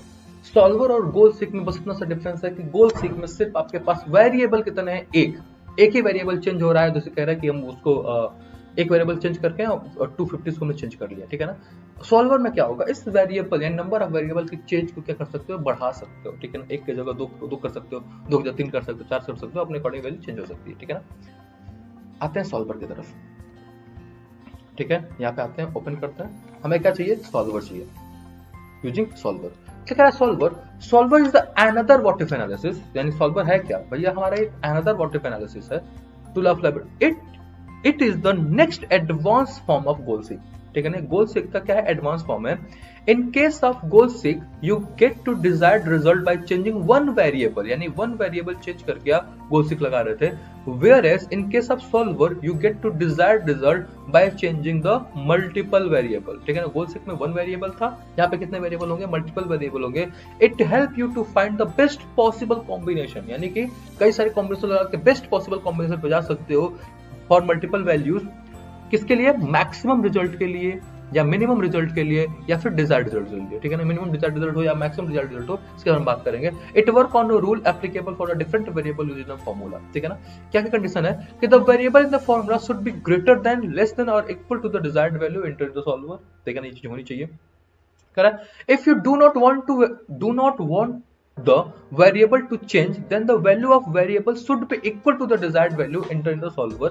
Third कह रहा है if you want the variable to change, then you can set the rule that the variable cannot be either bigger than than other value of the bigger than desired value entered the solver. यानी कहने का मतलब है कि जो values आप यहाँ पे डिफाइन कर रहे हो ना, उसकी वैल्यूज एक सर्टेन कंडीशन को फॉलो करनी चाहिए, ठीक है ना। यहाँ पे कंडीशनल चीजें लगाई जाएंगी, चलो करके देखेंगे तो समझ में आएगा। यहाँ पे कुछ एग्जांपल के लिए कह रहा है कि let's take an example to understand the concept of solver. Suppose that कि एक यूनिट टेस्ट की मार्क्स यहाँ पे है, ठीक है ना, कोई बच्चा है, ठीक है ना, ठीक है ना, यहाँ पे देवेश लिखा हुआ है, क्लास 10 का बच्चा है, ठीक है ना, इसने English, Hindi, math, science, social, information technology में कुछ नंबर्स लाए, ठीक है ना। Correct, now we want to calculate Devesh percentage using solver. मुझे इसका परसेंटेज कैलकुलेट करना है सॉल्वर के थ्रू। ये पता करना है कि मैं क्या परसेंटेज आएंगे, तो परसेंटेज तो नॉर्मल आप कैलकुलेट कर लोगे, लेकिन पैटर्न आता है कि मैं कुछ चेंज करना चाहता हूँ। किस कंडीशन पे चेंज करना चाहता हूँ? कह रहा है कि मैथ मार्क ग्रेटर देन और इक्वल टू 95, यानी कि मैथ का जो मार्क्स होगा ना, अभी जो मैथ का मार्क्स कितना 82 है, अगर मैथ का मार्क्स 95 या 95 से ऊपर होता तो क्या कंडीशन आती? क्या होता है कि साइंस का मार्क्स जो आपका 90 है, 90 के लेस देन होता तो क्या कंडीशन होता? अभी साइंस का मार्क्स क्या है? 89 है, 90 के नीचे ही है, ठीक है ना। कह रहा सोशल स्टडीज का मार्क्स 92 रहे तो क्या होगा, ठीक है ना, और इन्फॉर्मेशन टेक्नोलॉजी का मार्क्स 95 रहे तो क्या होगा। अगर ये कंडीशन हुआ तो क्या परसेंटेज पे इफेक्ट आएंगे, इसके बारे में हमें चेक करना है, ठीक है ना। तो चलो स्टार्ट करते हैं किस तरीके से सॉल्वर यूज किया जाएगा, ठीक है ना। तो हमारे पास कंडीशंस ऑलरेडी लगे हुए हैं, मैं फिर से इसको चीजों को ओपन कर लूंगा, फाइल ओपन, और यहाँ पे ओपन कर लूंगा मैं क्या, सॉल्वर, ठीक है। कंडीशन वही है, परसेंटेज एंड ऑल सब कुछ अप्लाई किया है, स्टूडेंट है, स्टूडेंट के मार्क्स लगे हुए हैं, मार्क्स का परसेंटेज डिफाइन है, ठीक है ना। मुझे क्या करना है, मुझे सीधा अप्लाई करना है सॉल्वर, ताकि ये चीज समझ आए कि भाई कहाँ पे चीजें हो रही है, ठीक है। तो सॉल्वर अप्लाई करने के लिए फिर से परसेंटेज पे चेक किया, टूल पे गए, गोल स्टिक के नीचे क्या मिल जाएगा, मुझे सॉल्वर मिल जाएगा, ठीक है ना। इस सॉल्वर से सिलेक्ट किया, क्या टारगेट सेल, किसकी वैल्यूज को चेंज करना है, तो टारगेट सेल हमारे पास सीधा सीधा है, ये परसेंटेज वाले की वैल्यू को हमें क्या करना है, चेंज करना है। चेंज करना क्या कह रहा है, किस रिजल्ट के लिए ऑप्टिमाइज करना चाहते हो, मैक्सिमम रिजल्ट चाहते हो या मिनिमम रिजल्ट चाहते हो, या फिर कोई वैल्यू चाहते हो, मैक्सिमम चाहते हो, मिनिमम चाहते हो, कोई वैल्यू चाहते हो। परसेंटेज में मैक्सिमम मिनिमम तो भाई बहुत जा सकता है ना, ठीक है ना। तो हमने वैल्यूज की बात करी कि हमें 94% चाहिए, ठीक है ना। अभी क्या परसेंटेज है इसका, 89 है, मुझे कितने परसेंटेज चाहिए, 94% चाहिए। कह रहा है किसकी वैल्यू चेंज करके चाहते हो ये चीजें, तो मुझे चाहिए कि मैथ, साइंस, सोशल और इन्फॉर्मेशन टेक्नोलॉजी की वैल्यू चेंज करनी है, मैथ, साइंस, सोशल और इन्फॉर्मेशन टेक्नोलॉजी की वैल्यू चेंज करनी है। ये हमने कंडीशन में यही पढ़ा था, ठीक है, आप क्वेश्चन में आगे देख सकते हो। तो कंडीशन में तो यही पढ़ा था, कंडीशन में क्या कहा था, किसकी वैल्यू चेंज हो, मैथ की चेंज हो, साइंस की चेंज हो, सोशल की चेंज हो, इन्फॉर्मेशन टेक्नोलॉजी की चेंज हो, ठीक है ना। इन वैल्यूज को हमें क्या करना है, चेंज करना है, ठीक है ना। अब कह रहा है सेल रेफरेंसेस लेते जाओ यहाँ पे और वैल्यूज बताते जाइए, ठीक है ना। पहला वैल्यूज, पहला कंडीशंस क्या हमने बात करी थी कि जो मैथ का मार्क्स हो वो ग्रेटर देन इक्वल टू 95 हो जाए। पहला कंडीशन हो मैथ का मार्क्स हो, तो मैथ का मार्क्स किस सेल पे आता है, इस सेल पे आता है, इसकी वैल्यू को हमें चेक कर लिया, ठीक है ना। क्या हो, ये मैथ का mark greater than equal to हो किससे, 95 से, पहला कंडीशन, ठीक है ना। दूसरा कंडीशन क्या कह रहा है हमारे पास, जो साइंस का मार्क्स हो, जो साइंस का मार्क हो, ठीक है ना, वो क्या हो, science marks is less than और इक्वल टू 90, ठीक है ना। जो हमारा साइंस मार्क्स हो वो क्या हो, लेस देन इक्वल टू क्या हो जाए, 90 हो जाए, ठीक है। इसके बारे में बात कर लेते हैं, ठीक है ना। फिर उसके बाद क्या कह रहा है हमारे पास, सोशल स्टडीज, जो सोशल स्टडीज का मार्क्स हो वो भी लेस देन इक्वल टू 92 के बारे में बात करी गई थी, ठीक है ना। Less than equal to is less than equal to 92, ठीक है ना। इसके बारे में बात कर लेते हैं कि ये भी लेस देन इक्वल टू कितना हो जाएगा, 92 हो जाएगा। फिर कह रहा है जो हमारा इन्फॉर्मेशन टेक्नोलॉजी वाली वैल्यूज है ना, वो उसके अंदर क्या हो जाए, information technology marks less than equal to 95, यानी ये लेस देन इक्वल टू किसके हो जाए, 95 के हो जाए। चलो ये भी हम कर लेते हैं यहाँ पे 95, ठीक है। यहाँ तक कहानी क्या हुआ कि जो सेल रेफरेंसेस थे, मैथ की वैल्यू, देन साइंस की वैल्यू, सोशल की वैल्यू, देन इन्फॉर्मेशन टेक्नोलॉजी की वैल्यू, सबकी वैल्यूज, कुछ वैल्यू हमने डिफाइन करते हैं, ये कंडीशन को फॉलो करना चाहिए। फॉलो करके क्या हम 94% अचीव करना चाहता हूँ, तो सॉल्व दिस, सॉल्व करके दिखा कि हाँ भैया मुझे रिजल्ट मिल गया 94 का, कीप रिजल्ट पे आते हैं। और क्या दिखा कि जो मैथ का मार्क्स अगर 96 होगा, साइंस का मार्क अगर 90 होगा, सोशल का मार्क अगर 92 होगा, इन्फॉर्मेशन टेक्नोलॉजी का मार्क 95 होगा, तो आप कितना अचीव कर पाओगे, 94% अचीव कर पाओगे, है ना सॉल्वर। यानी कि इसके अंदर क्या है कि एक वेरिएबल नहीं, एक से ज्यादा वेरिएबल देके अपनी वैल्यूज को डिफाइन कर सकते हो, ठीक है ना। तो अभी तक बहुत इंपॉर्टेंट कंडीशंस हम लोगों ने कवर कर ली। क्या क्या कवर कर लिया हम लोगों ने, कवर कर लिया सबसे पहले डेटा कंसोलिडेशन, फिर हम लोगों ने कवर किया कि सब टोटल्स क्या होते हैं, फिर हम लोगों ने कवर किया व्हाट इफ एनालिसिस सिनेरियोज के लिए, फिर हम लोगों ने कवर किया what if analysis multiple operations के लिए, जहां पर हम लोगों ने ये देखा कि वन इनपुट एनालिसिस क्या होता है, टू इनपुट एनालिसिस क्या होता है, फिर हमने देखा गोल सीक क्या होता है, फिर हम लोगों ने देखा क्या सॉल्वर क्या होता है। तो ये सारी इंपॉर्टेंट चीज हम लोगों ने कवर कर ली। अब बुक पे चलते हैं कि हमारे पास नेक्स्ट टास्क है क्या, ठीक है। तो चलते हैं लिंक डेटा एंड सीट, यानी कि एक सीट हमें अटैच करनी है, लिंक के साथ अटैच करनी है। बहुत ही आसान सा टूल है, बहुत ही आसान सा टूल है, तो बहुत ज्यादा पंगा नहीं करना, बहुत ज्यादा सोचना नहीं है।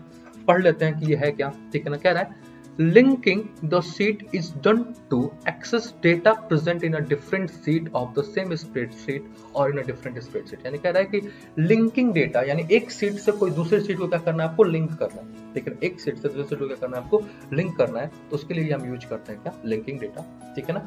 बाकी और कह रहा है कि मल्टीपल सीट कैसे सेटअप किए जाते हैं, उसके बारे में बात कर लेंगे। तो दोनों चीज के बारे में बात कर लेंगे, कैसे डेटा को लिंक करते हैं, कैसे सीट को लिंक करते हैं, और कैसे मल्टीपल सीट क्रिएट करते हैं, ठीक है ना। बहुत आसान है, आप यहाँ पे ध्यान देना, ठीक है। इसको हटाता हूं मैं, चलो इसको रहने देते हैं, ठीक है। इसी पे कर लेंगे, कोई दिक्कत नहीं। अगर मल्टीपल सीट क्रिएट करने का तरीका है, जो सीट दिख रहा है ना, इसके प्लस पे क्लिक करोगे तो आपको एक सीट मिल जाएगी, जैसे प्लस पे क्लिक करोगे एक सीट मिल जाएगी, ठीक है ना। ये तो ये तरीका हो गया। या अगर ये समझ नहीं आ रहा हो तो इस पर राइट क्लिक करो और राइट क्लिक करके चले जाओ कहाँ पे, इंसर्ट सीट पे, ठीक है ना। जैसे आप इंसर्ट सीट पे जाओगे, आपके पास कुछ ऑप्शन आएंगे। क्या ऑप्शन आएंगे, position, sheet and file sync, ठीक है ना। पोजिशन कह रहा है कि जहां पे आप सीट इंसर्ट करते हो, क्या इस सीट के पहले वो सीट लगनी चाहिए या इस सीट के बाद वो सीट लगनी चाहिए, बिफोर द करेंट सीट या आफ्टर द करेंट सीट, कहां पे अप्लाई होना चाहिए, ठीक है ना। न्यू सीट आएगा, कितने नंबर ऑफ सीट चाहिए इसके बताना है, और उस सीट का नेम क्या होगा उसको डिफाइन करना है, ठीक है ना। अगर मैं सीट 4 करूं, बिफोर द करेंट सीट कहूं, तो जो करंट सीट है इसके पहले आ जाएगा एक सीट नंबर 4, ठीक है ना। राइट क्लिक किया, अगर मुझे इंसर्ट सीट करना है, अगर आफ्टर द करेंट सीट करूं सीट 5 के, तो सीट 3 के बाद आ जाएगा हमारे पास सीट नंबर 5, ठीक है ना। अरेंज करना है तो इसको ड्रैग करके मैं यहाँ पे ला दूंगा, सीट से सीट 4 सीट 5 हो जाए, ठीक है ना। तो इसके बाद से मान लो एक नई सीट अटैच करनी है इसके अंदर, ठीक है ना।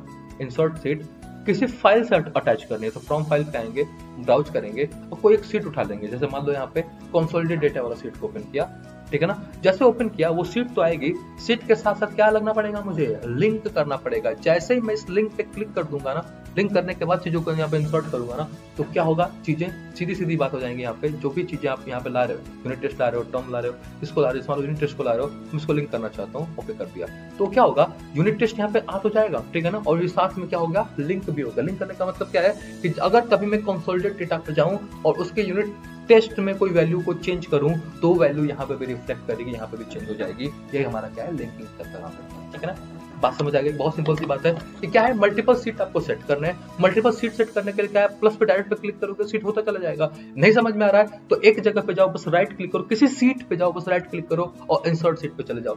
जैसे इंसर्ट सीट पे जाओगे, आपके पास ऑप्शंस आ जाएंगे, कौन कौन से, पोजीशन के, सीट के एंड फ्रॉम फाइल के, ठीक है ना। पोजीशन यानी कहां पे सीट रखना है, बिफोर या आफ्टर, सीट कितनी लानी है, A1 seat, 2 seat, 3 seat, 4 seat, कितनी सीट लानी है उसको आप डिफाइन कर सकते हो। सीट का नेम क्या होगा वो डिफाइन कर सकते हो। या फ्रॉम फाइल, कहीं ऑलरेडी फाइल बनी हुई है उसको आप इंपोर्ट करना चाहते हो, इंपोर्ट कर लो, बट यहाँ पे साथ में आप क्या कर सकते हो, लिंक भी कर सकते हो, जिससे उस सीट में अगर कोई चेंजेस है तो यहाँ पे भी वो चेंजेस होंगे। सेम ऐसा है जो डिजिटल डॉक्यूमेंटेशन आप लोगों ने पढ़ा था, इमेज इंसर्ट करते टाइम इमेज को लिंक करने जैसा, ठीक है ना। कुछ यही कहानी यहाँ पे भी है, ठीक है। ये बात समझ आ गई, चलो आगे आते हैं। नेक्स्ट टास्क हमारे पास, सीट सेटअप कर लिया हम लोगों ने, ठीक है ना। रीनेमिंग सीट, डिलीटिंग सीट का भी ऑप्शंस देख लो, यहाँ पे कंफ्यूज मत हो जाना।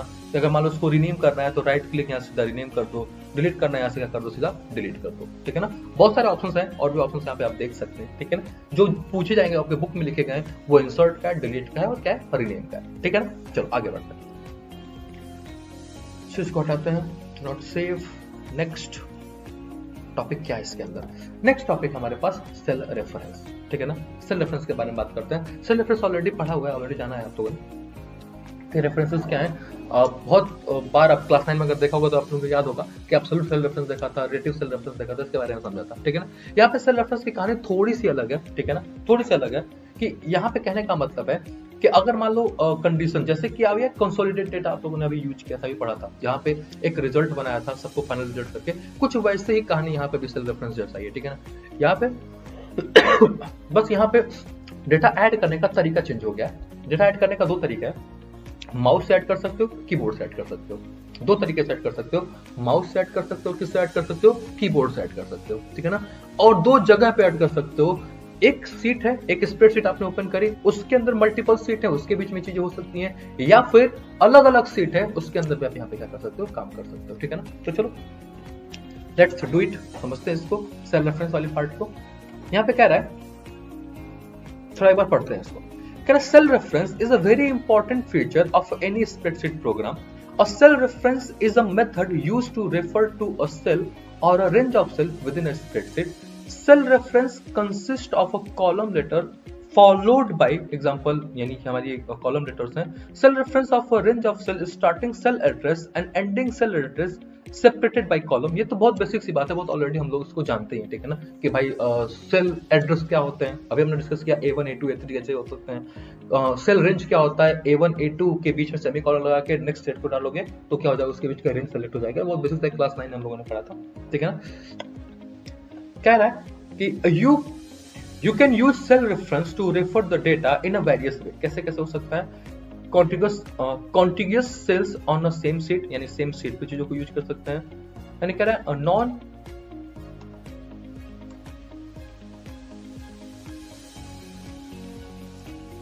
ठीक है, non contiguous cells on a same sheet, ठीक है ना, data on another sheet, data on the other sheets के बारे में बात कर लेते हैं. यानी कि सीधी बात है, कैसे कैसे डेटा को मर्ज करना है इसके बारे में बात करेंगे अभी. सीधा कह रहा है adding a cell reference within a spreadsheet. सबसे पहला टास्क है कि सेल रेफरेंस को ऐड करना है, वो क्या है, with in a spreadsheet. With in a spreadsheet यानी एक स्प्रेडशीट के अंदर चीजों को बात किया जाएगा. कौन कौन से मेथड है, या तो आप माउस वाला मेथड यूज कर लो, या तो आप यूज कर लो कौन से, कीबोर्ड वाला मेथड, ठीक है ना, या तो माउस मेथड यूज कर लो फिर कीबोर्ड मेथड यूज कर लो. चलो दोनों को देखते हैं, करके देखते हैं. लिब्रे ऑफिस पे है, फाइल ओपन, हमें सेल रेफरेंस की बात करनी है तो सेल रेफरेंस मैं यहाँ पे यूज कर लेता हूँ. ठीक है, सेल रेफरेंस हमने यहाँ पे ओपन किया. यहाँ पे सीधे सीधी चीजें बता रखी गई हैं कि जनवरी के सेल का क्या था, फरवरी के सेल का क्या है और मार्च का सेल का क्या है. ठीक है ना, सबका डिफाइन कर दिया. फरवरी का सेल क्या है, जनवरी का सेल क्या है और मार्च का सेल क्या है. ठीक है ना. अब क्वार्टरली सेल को हमें पे डिफाइन करना है, कंबाइन करना है. कंबाइन देखो फिर से बता रहा हूँ, आप कंसोलिडेट भी कर सकते थे. यहाँ पे सीधा सीधा उस रेंज को सेलेक्ट करते, ठीक है ना, यहाँ के रेंज को सिलेक्ट करो, यहाँ के रेंज को सिलेक्ट करो और क्वार्टरली सेल में पेस्ट कर दो, जो कंसोलिडेट हो जाएगा. यहाँ पे एक और तरीका है सेल रेफरेंस का, वो भी हम यूज कर लेते हैं. ठीक है ना. सेल रेफरेंस में क्या करना पड़ेगा, जहां पे भी आपको डेटा कंबाइन चाहिए, जैसे आपको लैपटॉप चाहिए कि भाई क्वार्टरली में लैपटॉप पे कितनी सेल हुई थी, तो इस सेल को सिलेक्ट किया जाएगा. फिर क्या जाएगा, इक्वल टू करने के बाद से माउस की बात कर रहा हूँ, कैसे माउस किया जाएगा. ठीक है ना, इक्वल टू करने के बाद से आप कहाँ जाना है, जनवरी में जाना है और लैपटॉप वाले सेक्शन को क्या कर लेना, सेलेक्ट कर लेना. ठीक है ना. फिर क्या ऐड करना है, प्लस. ठीक है ना, क्या जाएगा यहाँ पे, प्लस. ठीक है ना. फिर से क्या करना है, मुझे फैब में जाना है. फैब के बाद से लैपटॉप वाले सेट को सेलेक्ट कर देना है. फिर से क्वार्टरली सेल में देखोगे तो फैब वाला जाएगा. फिर से यहाँ पे क्या लगा देना है, प्लस का सिंबल. तो सबको ऐड करना चाहते हो. फिर से मार्च वाले पे जाना है, मार्च वाले लैपटॉप पे क्लिक कर देना है, क्वार्टरली सेल पे जाना है और यहाँ पे क्या कर दोगे, प्लस का सिंबल नहीं, क्योंकि हो गया, एंटर कर दोगे, सारा डाटा यहाँ पे हो जाएगा, एंटर हो जाएगा, ऐड हो जाएगा. ठीक है ना. जैसे कंसोलिडेट में एक साथ पूरे फंक्शन को ऐड कर दिया था, यहाँ पे क्या किया हमने, बस एक एक सेल को सेलेक्ट किया और यूज हो गया. आप चाहते थे तो इसको आप कीबोर्ड से भी कर सकते थे. कीबोर्ड के लिए क्या करना पड़ेगा, बस याद रखना सिंटेक्स क्या होता है. सिंटेक्स क्या है, आपको इक्वल टू देना है. ठीक है ना. आपको सेल रेफरेंस लेने अलग अलग जगह से, तो हमेशा एब्सोल्यूट बारे में बात करी जाएगी, यानी क्या लगाना पड़ेगा, डॉलर का साइन लगाना पड़ेगा. ठीक है ना. किस मंथ से लाना है, जैन के मंथ से लाना है. ठीक है ना. कौन सा डेटा रहा होगा वहां पे, तो ये B4 वाला रहा होगा. क्यों, क्योंकि चेक कर सकते हो जैन में आपको मॉनिटर की बात करनी है तो ये B है, और किसके सेक्शन में, B4 वाले सेक्शन में. तो जैन के साथ यहाँ पे क्या लगा देंगे हम, B4. ठीक है ना. प्लस किया, फिर से डॉलर साइन लगाया, और क्या चाहिए मुझे, फैब चाहिए तो फैब लगाया. फैब के साथ भी वही रहा होगा, B4. ठीक है ना. फिर से प्लस किया हमने. ठीक है ना. अब हमें क्या चाहिए, मार्च वाला चाहिए, तो फिर से हमने यहाँ पे क्या लगाया, डॉलर साइन लगाया. क्या लगाया हमने, मार्च लगाया. सीट सही से लिखना, तो लिखा हमने क्या, B4. ठीक है ना. पूरे डेटा को हमने एंटर कर दिया, जो हमारे सीट नेम तो सीट के अकॉर्डिंग, और जो सेल एड्रेस है उस सेल के अकॉर्डिंग हमने एंटर कर दिया, तो वो भी डेटा भी ऐड होगा. ठीक है. तो आप माउस से भी क्लिक करके ऐड कर सकते थे और डायरेक्ट कीबोर्ड को प्रेस करके एंटर कर सकते थे. ये हमारा क्या है, सेल रेफरेंस है. ठीक है ना. ये कहाँ था, with in the spreadsheet. Spreadsheet के अंदर की बात थी, उसके अंदर हम लोगों ने यहाँ पे काम कर लिया था. अंडरस्टैंड. ठीक है. अब बात करते हैं नेक्स्ट. ठीक है ना. देखो यहाँ पे सिंटेक्स मेंशन है, याद करो, झाँक दो. यहाँ पे क्रिएट अ सेल रेफरेंस में क्या चाहिए मुझे, डॉलर का सिंबल चाहिए, सीट नेम का सिंबल चाहिए और सेल एड्रेस चाहिए. ठीक है ना. क्या चाहिए यहाँ पे, डॉलर का सिंबल चाहिए. ठीक है ना. फिर सीट नेम चाहिए, जो हमारे पास क्या था, जैसे जैन था. ठीक है ना. डॉट सेल एड्रेस हमारे पास क्या था, जैसे B4 था, उस तरीके से सेट कर सकते हो. फिर क्या लगाना है, प्लस. फिर से वही चीज यहाँ पे क्या, डॉलर सिंबल. फिर से क्या था हमारे पास, फैब. फिर से क्या था, डॉट. फिर से हमने क्या लगाया था, B4. फिर से क्या था हमारे पास, प्लस. फिर से क्या था हमारे पास, डॉलर सिंबल. फिर से क्या था हमारे पास, मार्च. डॉट क्या था, B4। आप देख सकते हो डॉलर सीट नेम एड्रेस, चीजें यहाँ पे सेम, वहां पे डॉलर सीट नेम एड्रेस। ठीक है, रेंज सेलेक्ट करना है तो वो चीज हो जाएगी dollar sheet name first cell address to the last cell address. आप रेंज सेलेक्ट कर सकते हैं फर्स्ट से सीधा लास्ट, जैसे यहाँ पे क्या लिखा है डॉलर सीट नेम और A1 two slash column to A10, यानी पूरा रेंज एक बार क्या हो जाएगा, यहाँ पे सेलेक्ट हो जाएगा। आई थिंक ओके है, चलो आगे आते हैं। Adding cell reference outside the document, यानी कि अब एडिंग सेल रेफरेंस की बात करी जाएगी लेकिन डॉक्यूमेंट के बाहर की बात करी जाएगी, यानी क्या outside the document, inside document की नहीं है, आउटसाइड डॉक्यूमेंट की बात की जाएगी। ठीक है ना, इसके बारे में बात कर लेते हैं, यानी कि अलग अलग सीट होनी चाहिए हमारे पास। ठीक है ना, कट कर देते हैं इसको, क्या चाहिए मुझे, अलग अलग सीट होनी चाहिए। हम ओपन कर लेते हैं, फाइल ओपन, क्या चाहिए मुझे, एक मेरठ का बना रखा था, ओपन किया, फाइल ओपन किया हमने, लखनऊ को ओपन कर लिया। ठीक है ना, फाइल ओपन, दिल्ली ओपन कर लिया। ठीक है ना, ये ऑल थ्री सेट कर लिया हमने, ओपन कर लिया। ठीक है ना गाइस, आउटसाइड होली चल रही है तो अगर कुछ एक्सटर्नल साउंड आता है तो एडजस्ट कर लेना। ठीक है ना, होली चल रही है लेकिन मैं यहाँ आप लोगों के लिए वीडियो बना रहा हूँ तो थोड़ा इस पर भी ध्यान दो, और एज यूजुअल जैसे सारे यूट्यूबर कहते हैं कि लाइक एंड सब्सक्राइब करो तो कर लेना। ठीक है, सो चलो फोकस करते हैं। तो हमारे पास 3 सीट्स हमने ओपन कर लिया, मेरठ, लखनऊ, दिल्ली का। ठीक है ना, अब इन तीनों को कंबाइन करना है मुझे। ठीक है ना, यानी कि रेफरेंसेस के अकॉर्डिंग कंबाइन करना है टोटल इन्वेंट्री का, तो वो सीट भी ओपन कर लेता हूँ। मुझे टोटल इन्वेंट्री भी तो चाहिए, उसकी सीट बनाई है कि नहीं बनाई है, आई थिंक हाँ बनाई है, टोटल इन्वेंट्री भी चाहिए, उसको ओपन कर लिया। ठीक है, यानी कि यहाँ पे अगर बात करो तो हमारे पास मेरठ में शैम्पू, हेयर ऑयल और स्क्रब की कुछ सेलिंग रही होगी। ठीक है ना, फिर बात करी गई लखनऊ में भी शैम्पू, हेयर ऑयल और स्क्रब की सेलिंग हुई है। फिर बात करी जाए दिल्ली में भी, तो दिल्ली में भी सेलिंग करी गई है। ठीक है ना, हर जगह पे एक सेलिंग करी गई है।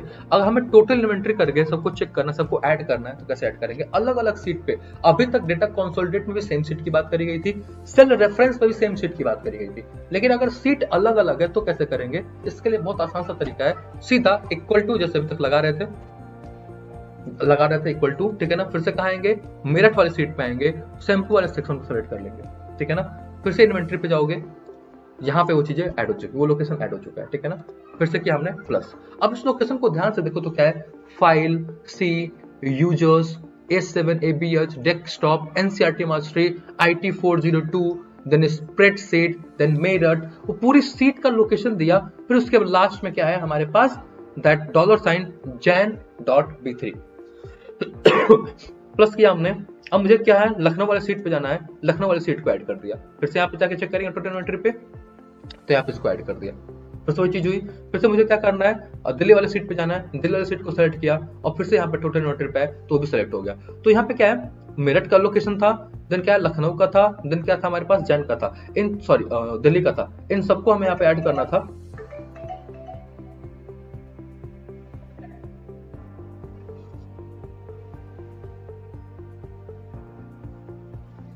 आई डोंट नो, लग रहा है कुछ वेबकैम में कुछ प्रॉब्लम हुई थी, I don't even know about it. ठीक है ना, सो यहाँ पे इन तीनों को ऐड किया, अगर प्रॉब्लम रही होगी तो से सही हो गया। ठीक है ना, तो इन तीनों सीट्स को क्या है कि हमने ऐड किया, मेरठ वाले, लखनऊ वाले और क्या दिल्ली वाले, इन सबको ऐड करके बस हमें क्या लगा देना, यहाँ पे एंटर कर देना। जैसे एंटर करूंगा उन तीनों डेटा के यहाँ पे क्या हो जाएगा, एंटर हो गया, उन तीनों के जो डेटा थे वहाँ पे क्या हो गया, एंटर हो गए।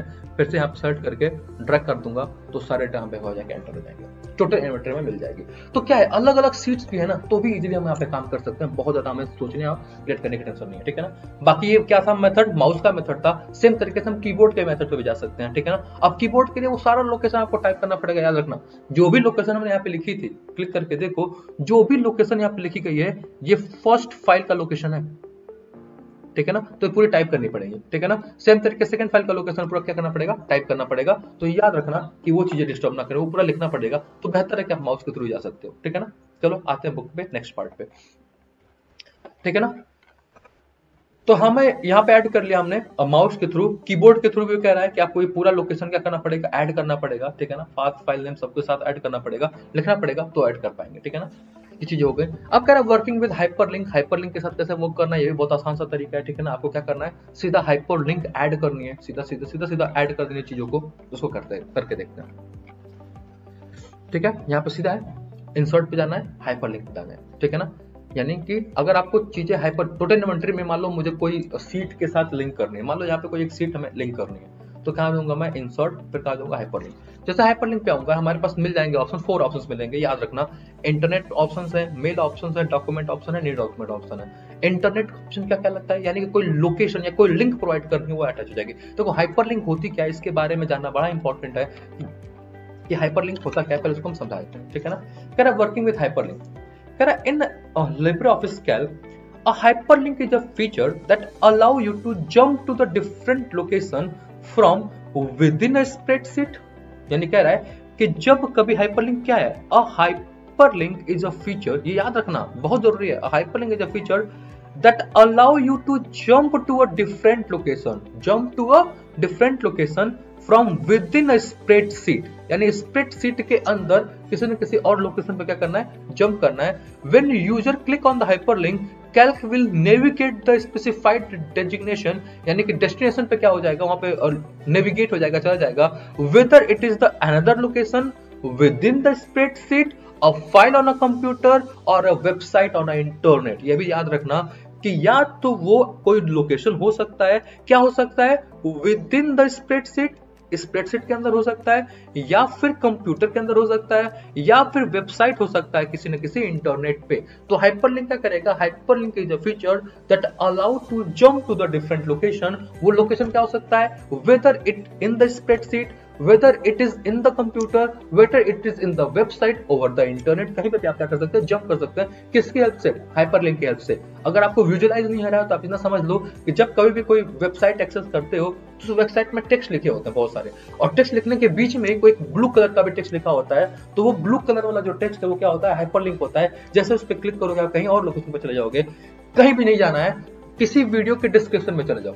अगर ये वीडियो देख रहे हो, इसके डिस्क्रिप्शन में जाओगे तो आपको जो भी ब्लू कलर की चीजें दिख रही है ना, वो क्या है, हाइपरलिंक्ड है, ठीक है ना। उस पर क्लिक करोगे तो किसी न किसी लोकेशन पे जाओगे, उस चीज को क्या कर पाओगे, ऐड कर पाओगे। यानी डिस्क्रिप्शन में वाला कोई लिंक दिया है तो उस लिंक पे क्लिक करते किसी और लोकेशन पे जाएंगे ना, तो वो लिंक भी क्या है, हाइपर लिंक का काम है। तो हाइपर लिंक का काम क्या है, it just jump the another location, ठीक है।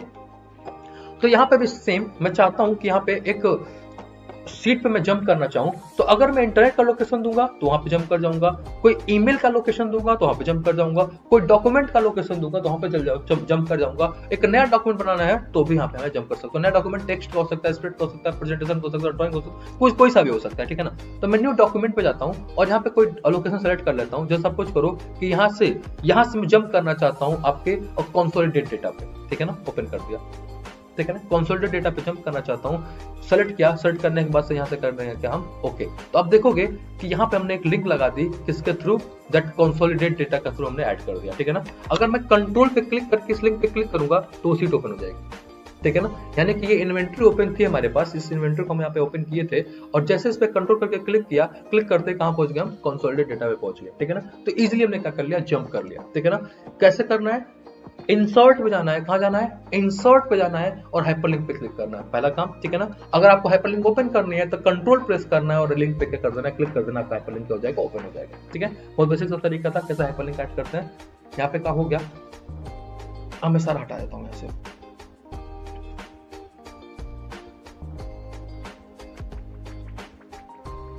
Now move on to the next part, ठीक है।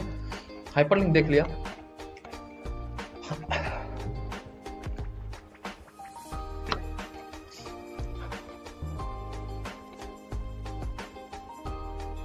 ठीक है। आते हैं शेयरिंग स्प्रेडशीट पे, कैसे एक स्प्रेडशीट आप शेयर करते हो, ठीक है। चलो इसके बारे में समझ लेते हैं। बहुत छोटा सा टूल है, कैसे इसको शेयर किया जाता है, बहुत छोटा सा टूल है, उसको भी आप देख लो ध्यान से, ठीक है ना,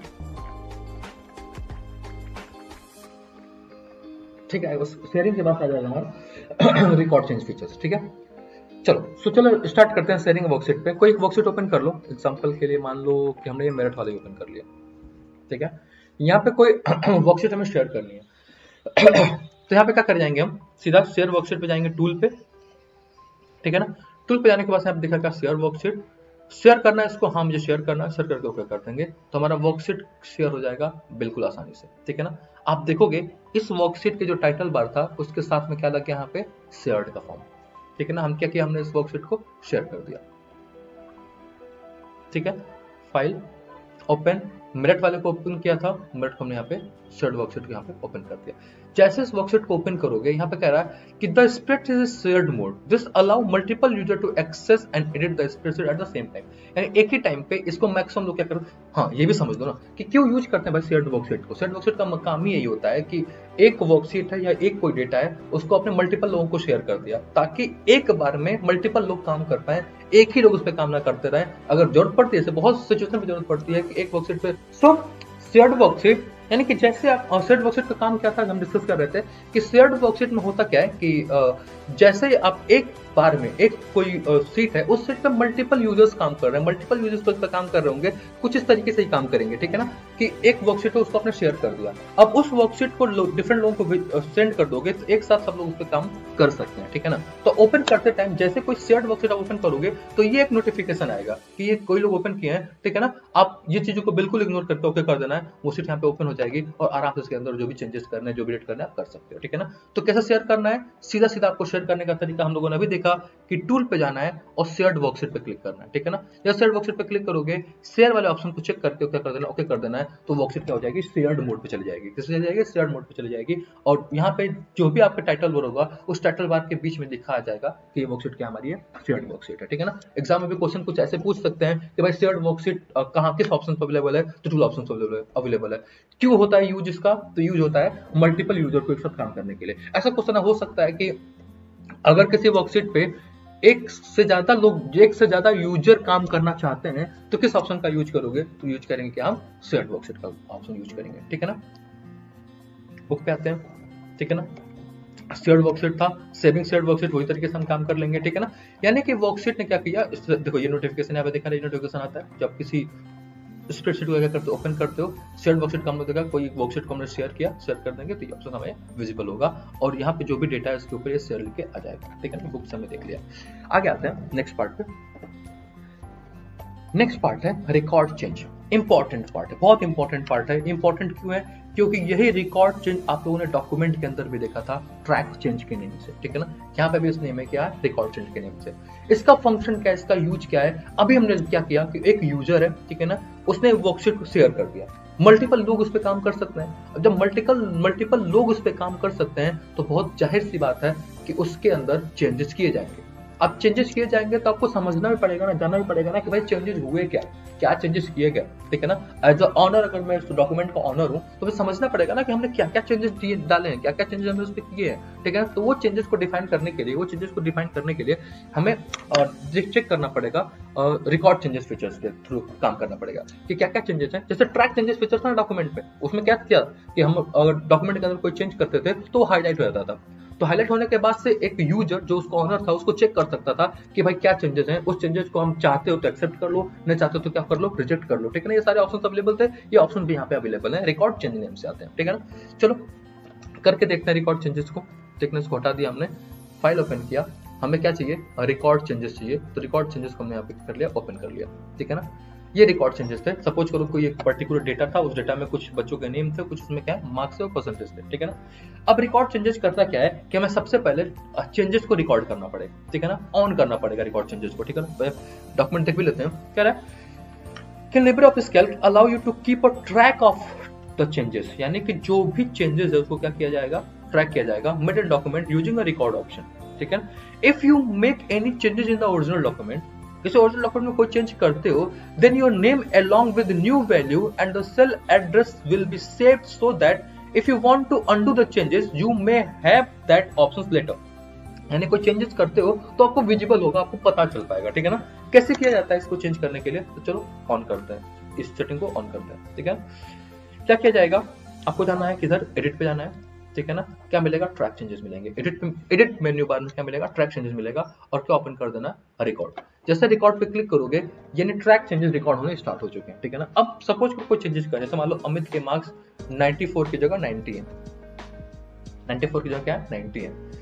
इसके रोहन के टेस्ट 3 के मार्क्स 84 की जगह 95 है, ठीक है ना। यहाँ पे मार्क्स इसके देवेश के मार्क्स 78 की जगह 89 है, ठीक है ना। दैट्स टेस्ट 3 में जो मार्क्स 90 था निहार का, वो मार्क्स मान लो 80 है, ठीक है। तो कुछ भी जो भी चेंजेस कर रहे हैं वो चेंज तो हुआ, लेकिन साथ में वहां पे एक हाईलाइटेड करके रेड कलर का मार्क्स आ गया। यहाँ पे वो क्या बता रहा है, वो बता रहा है कि इसके अंदर कोई ना कोई चेंज किए गए हैं, वो यही हाईलाइट कर रहा है कि इसके अंदर कोई ना कोई चेंज किए गए हैं। कैसे पता चलेगा क्या चेंज किए गए हैं? तो बस जो माउस कर्सर है ना, उसको जस्ट उस ब्लॉक के ऊपर लेके जाओ, ठीक है ना। लेके आते ही क्या दिख जाएगा, एक एनोटेशन आ जाएगा कि अननोन ऑथर 14/3/25 एंड डेट को इस टाइम के अंदर इसकी वैल्यू चेंज करी है। और क्या चेंज करी है कि 94 से वैल्यू किसमें कर दी है, 90 कर दिया। इसके पहले अगर मैं चेंज करता, रिकॉर्डिंग नहीं रहता तो पता नहीं चलता, लेकिन यहाँ पे क्या है, मुझे पता चल रहा है कि चेंजेस हुए हैं और क्या चेंजेस किए गए। ये बहुत इंपॉर्टेंट है। जब कोई डॉक्यूमेंट को आप शेयर कर देते हो, शेयर करने के बाद कोई दूसरा यूजर होता है, उससे कोई चेंजेस किए, तो आपको कैसे पता चलेगा क्या चेंजेस किए गए? तो उसके लिए क्या होना चाहिए, हमारे पास रिकॉर्ड चेंजेस होने चाहिए, ठीक है। इस पे आ सकता है कि right briefly describe the record changes feature in a spreadsheet। तो ये सब लिखना पड़ेगा, ये सब चीज आपको बतानी पड़ेगी कि when you share the worksheet, जब आप किसी वर्कशीट को आप शेयर करते हो, तो शेयर करने के साथ जो मल्टीपल यूजर्स पे काम करते हैं, तो बहुत सारे चेंजेस पता नहीं चल पाते क्या चेंजेस यूजर ने किया। तो यूजर के चेंज को आइडेंटिफाई करने के लिए, यूजर के चेंज को ट्रैक करने के लिए हम क्या यूज करते हैं, रिकॉर्ड चेंजेस के फीचर्स को हम यूज करते हैं। ये रिकॉर्ड चेंज फीचर कहां से ला सकते हो, एडिट मेन्यू के ट्रैक चेंज फीचर से रिकॉर्ड पे आप ऑन करके ला सकते हो, ठीक है। ठीक है ना। रिकॉर्ड चेंजेस हमने देखा कैसे इसको रिकॉर्ड करते हैं, ये वैल्यू यहाँ पे देखा, रिकॉर्ड करने की बात आ गई, ठीक है ना। इसके कलर को भी अगर आप चेंज करना, जो भी रेड कलर का ऑप्शन दिख रहा था, इसको आप चेंज करना, आप चेंज कर सकते हो, डिफाइन कर सकते हो चेंजेस को। वो तो सिंपल सा ऑप्शन है, टूल के ऑप्शन में जाओगे तो आपको मिल जाएगा, यहाँ पे कैल्क के चेंजेस में आप आएंगे ना, ठीक है ना। तो कलर ऑप्शन है, इस कलर ऑप्शन को आप चेंज कर सकते हो, उसके अकॉर्डिंग वो आपका एक्ट करेगा, ठीक है, बिहेव करेगा, ठीक है। ये बात समझ आ गई हम लोगों को, आई थिंक, ठीक है ना। आगे बढ़ते हैं, नेक्स्ट मूव करते हैं कि view changes made using record option. अब वो चेक करना है भाई, चेक करना है क्या क्या चेंजेस किए गए, उसके ऑप्शंस को आप डिफाइन करते हैं, ठीक है ना। तो क्या आ जाएगा, एडिट, ट्रैक चेंजेस और करते हैं शो। जब शो करेंगे हमारे पास ऑप्शन आ जाएगा कि भाई क्या चेंजेस यहाँ पे दिखाए जा रहे हैं, क्या क्या ऑप्शन है यहाँ पे, फिल्टर सेटिंग, यानी आप डेट डिफाइन कर सकते हो, किस डेट पे चेंजेस किए गए थे, ठीक है ना। आप यहाँ पे ऑथर का नेम डिफाइन कर सकते हो, क्या ऑथर के नेम से यहाँ पे क्या ऑथर का नेम था। यहाँ पे रेंज डिफाइन कर सकते हो, क्या रेंजेस किए गए थे, यानी ये सब एक चीज यहाँ पे डिफाइन कर सकते हो कि डेट क्या है, यानी कि changes made is changes made in the specified date and time range will be displayed, वो डिफाइन करेगा। author, changes made by the specified author will be displayed. This option is useful when multiple users are edit the same file, ठीक है ना। range, changes made in the specified range of the cell will be visible, ठीक है ना। comment, changes with the comment matching the search criteria will be displayed, ठीक है ना। so accepted changes that you accept in the file will be displayed, changes reject will be displayed। Change है और reject, accept है उसको दिखाएगा, reject है उसको दिखाएगा, रेंज उसको दिखाएगा, ऑथर के नेम को दिखाएगा, डेट के नेम को दिखाएगा, वो सारी चीजें यहाँ पे क्या होंगी, विजिबल होंगी। ये हमारा क्या कहलाता है, पूरा शो चेंजेस कहलाता है, ठीक है ना। डन, आगे आते हैं। नेक्स्ट क्या कह रहा है कि एक्सेप्ट एंड रिजेक्ट चेंजेस, ये कैसे होती है, कैसे एक्सेप्ट और रिजेक्ट करते हो। तो वही ऑप्शन है, ट्रैक चेंज वाला, एडिट पे आओ, ट्रैक चेंज पे आओ, ठीक है ना। और यहाँ पे सीधा आ जाओ मैनेज वाले ऑप्शन पे। जैसे मैनेज पे ऑप्शन आओगे तो दिखाएगा कि भाई किस किस यहाँ पे क्या क्या चेंजेस किए गए हैं। अगर उस चेंजेस को एक्सेप्ट करना चाहते हो, जैसे कि ये चेंज किया गया था इस पे, अगर उसको एक्सेप्ट करना चाहते हो तो वो वाला पार्ट का कलर हट जाएगा, ठीक है ना।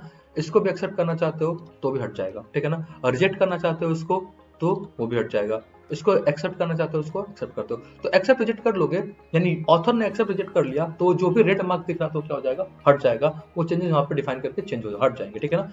अब इस कंडीशन में आपको चेक करना है कि क्या क्या चीजें हुई थी, फिर से वही काम, ट्रैक चेंजेस के बाद से क्या करेंगे, शो चेंजेस पे आ जाएंगे, ठीक है ना। और यहाँ पे डिफाइन कर लेंगे कि show the accept changes, show the rejected changes, ये दिखाने लगेगा यहाँ पे क्या क्या चेंजेस हम लोगों ने किए गए थे।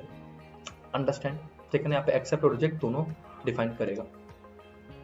ट्रैक चेंजेस, ठीक है ना। शो चेंजेस को मैं क्या कर लूँ, यहाँ पे हाफ कर देता हूँ तो आई थिंक यहाँ तक बिल्कुल इजीली क्लियर हो गया कि कैसे एक्सेप्ट किया जाता है, कैसे चेंज किया जाता है, ठीक है ना। Adding comment to the change, अगर आपको कोई कमेंट ऐड करना है, कोई कमेंट ऐड करना चाहते हो चेंज तो कैसे करोगे, ठीक है ना। तो यहाँ पे राइट क्लिक किया, सॉरी ट्रैक चेंजेस पे गए, यहाँ पे कमेंट पे क्लिक किया। अब इसी सेल के साथ यहाँ पे कमेंट ऐड हो जाएगा। जब हाइड कर देंगे तो हम करेंगे कि वैल्यू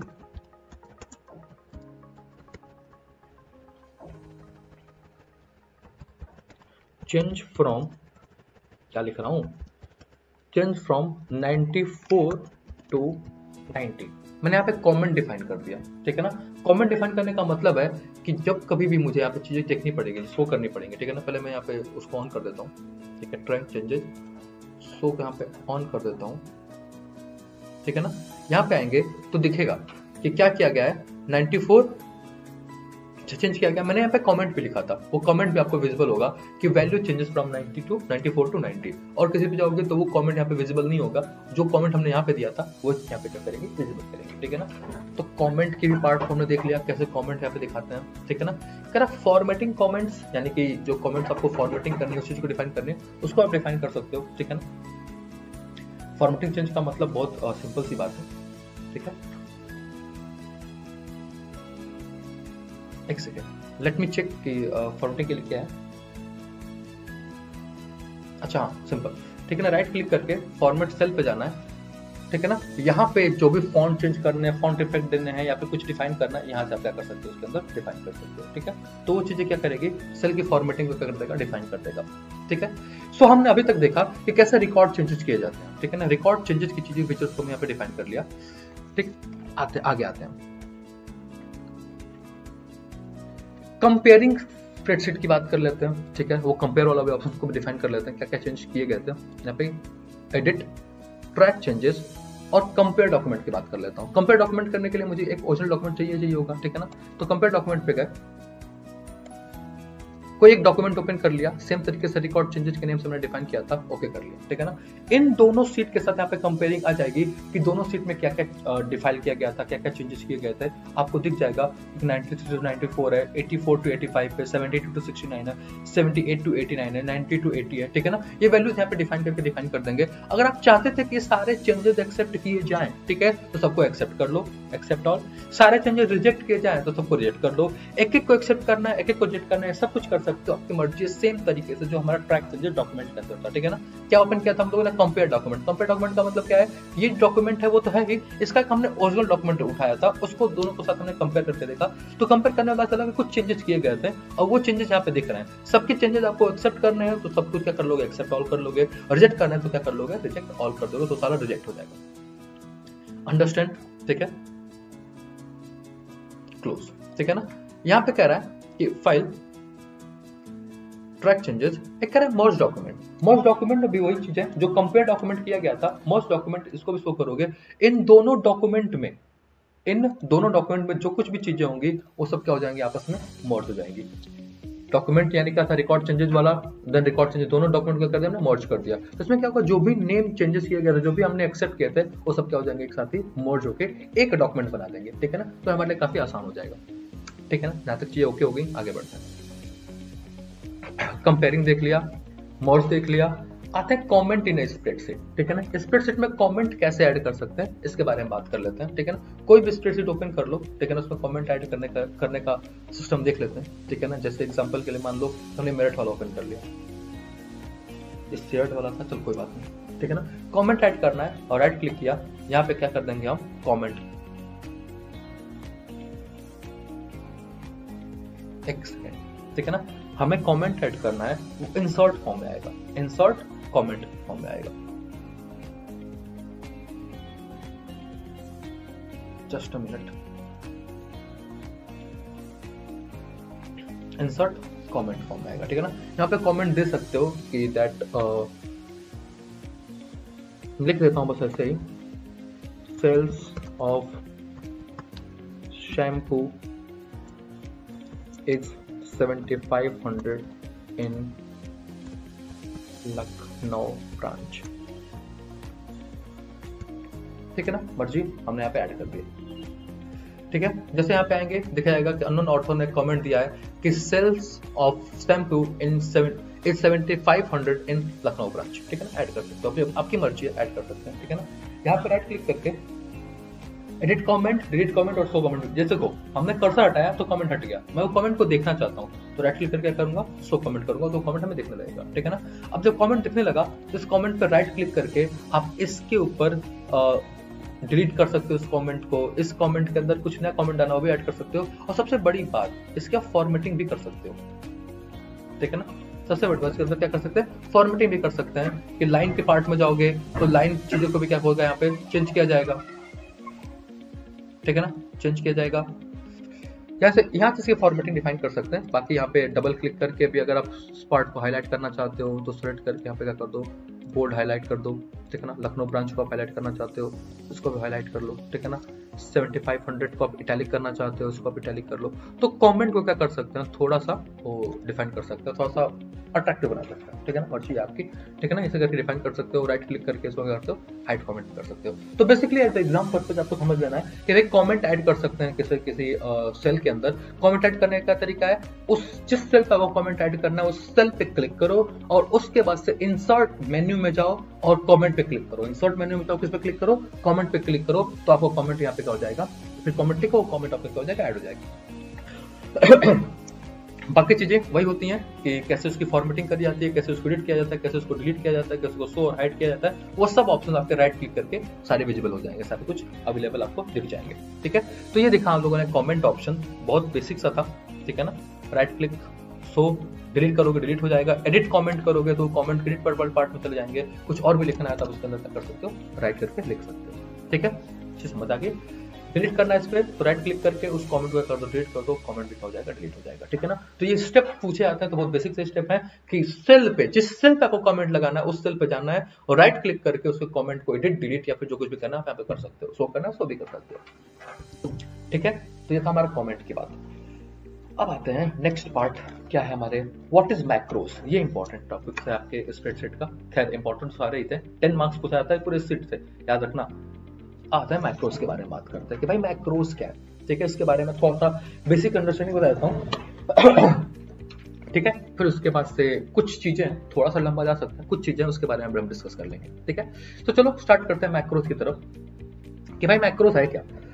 सो देखो क्या होता है ना, कभी कभी सिचुएशन ऐसी आती है आपके डॉक्यूमेंट के अंदर, ठीक है ना, कि किसी टास्क को, किसी कमांड को आप मल्टीपल टाइम रिपीट करना चाहते हो, ठीक है ना। किसी टास्क को क्या करते हो, मल्टीपल टाइम आप रिपीट करना चाहते हो, ठीक है ना। तो उसके लिए क्या करेंगे, हम एक मैक्रोस बना लेते हैं, ठीक है ना। वो मैक्रोस क्या करता है कि जब जब आपको उसकी जरूरत पड़े तब तब उसको लगा सकते हो, किसी फॉर्म में हो सकता है, कोई फंक्शन के फॉर्म में हो सकता है, किसी पर्टिकुलर डेटा के फॉर्म में हो सकता है, कोई पर्टिकुलर लेटर के फॉर्म में हो सकता है, किसी फॉर्म में हो सकता है, आराम से उसको क्या कर सकते हैं, असाइन करके बना सकते हैं, ठीक है ना। तो क्या होता है कि मैक्रोस हेल्प करेगा इस काम को बार बार रिपीट ना करना पड़े, आप डायरेक्ट एक कमांड मैक्रोस का यूज करो और काम करके चले जाओ, हो जाएगा अपना, ठीक है ना। कह रहा है कि some time you need to repeat a few command, यानी कुछ कमांड आप रिपीट करना चाहते हो, few command very frequently to get a work done. For example, a teacher take attendance in a class every day morning by calling out the name. After that, she marks the attendance in a computer, followed by opening a new mail or forwarding a name to the absent on a daily basis of the higher authorities, followed by sending a mail to the parents asking them for the reason और absentees. यानी कि कुछ काम आपको क्या करना पड़ता है, बारी बारी से सेम टाइम आपको करने पड़ते हैं, तो कुछ चीजें रिपीटिव हो जाती हैं, बहुत बार रिपीट करनी पड़ती हैं। तो रिपीटिव टास्क को आपको आसान करना है तो क्या करेंगे, हम मैक्रोस यूज करेंगे। बहुत आसान तरीके से मैं आपको समझा देता हूँ किसी कमांड को यूज करने के लिए, ठीक है, कैसे मैक्रोस को आप यूज करते हो, ठीक है ना। एग्जाम्पल के लिए मैं यहाँ पे न्यू कैल्क वर्कशीट ले लेता हूँ और सपोज करें यहाँ पे कुछ डेटा मैं डिफाइन कर देता हूँ, कुछ भी डेटा यहाँ पे डिफाइन कर देता हूँ, 1 2 3 4 देन 5 6 7 8 9 10 11 12 अलग अलग सीट हमने क्या कर दी, यहाँ पे डिफाइन कर दी, ठीक है ना। अब जितनी सीट आपने डिफाइन करी है इस पे कोई एक नंबर से मल्टीप्लाई करना है। सपोज करो कि इस 1 वाले को मुझे 5 से मल्टीप्लाई करना है, ठीक है ना। इस 2 को मुझे 5 से मल्टीप्लाई करना है, इस 3 को मुझे 5 से मल्टीप्लाई करना है, तो सबको किसी न किसी नंबर से मल्टीप्लाई करना है। तो मल्टीप्लाई एक फंक्शन हो गया, मल्टीप्लाई क्या हो गया, हमारे पास एक फंक्शन हो गया, उस फंक्शन को यहाँ पे अप्लाई करना है, ठीक है ना। अप्लाई करने के लिए क्या करेंगे, सीधा सीधा जिस सेल को आप चाहते हो सेलेक्ट किया और कंट्रोल सी करके हमने कॉपी कर लिया। मान लो 5 से हम कॉपी करना चाहते थे तो 5 नंबर ऑलरेडी था, उसको हम सेलेक्ट करके क्या किया, कॉपी कर लिया। कॉपी करने के बाद से अब आते हैं मैक्रोस के रिकॉर्ड फीचर्स को ऑन कर लेते हैं पहले, ठीक है ना। कॉपी कर लिया, ठीक है ना, रिकॉर्ड फीचर्स को ऑन कर लेते हैं पहले, ठीक है। टूल डेटा, टूल के अंदर है मैक्रोस रिकॉर्ड। हाँ ये भी याद रखना, सम टाइम ना किसी किसी को ये रिकॉर्ड मैक्रोस नहीं दिखता, नहीं विजिबल होता। रिकॉर्ड मैक्रोस अगर विजिबल नहीं होता है तो कैसे विजिबल होगा, आएंगे हम कहां पे, ऑप्शंस पे आएंगे, ठीक है ना। ऑप्शंस पे आने के बाद से लिब्रे ऑफिस पे आएंगे, ठीक है ना। ऑफिस पे आने के बाद से हम एडवांस पे जाएंगे और एडवांस में जावा ऑप्शन के अंदर दिख रहा है ना इनेबल मैक्रो रिकॉर्डिंग, ठीक है ना। इनेबल माइक्रो रिकॉर्डिंग है यहाँ पे, तो इनेबल माइक्रो रिकॉर्डिंग हमने क्या कर दिया, चेक कर लिया। जब चेक कर लिया इनेबल माइक्रो रिकॉर्डिंग को तो क्या करेगा, आपके रिकॉर्डिंग को ऑन कर देगा यहाँ पे, ठीक है, डन। अब 5 को क्या किया हमने, कॉपी किया डेटा,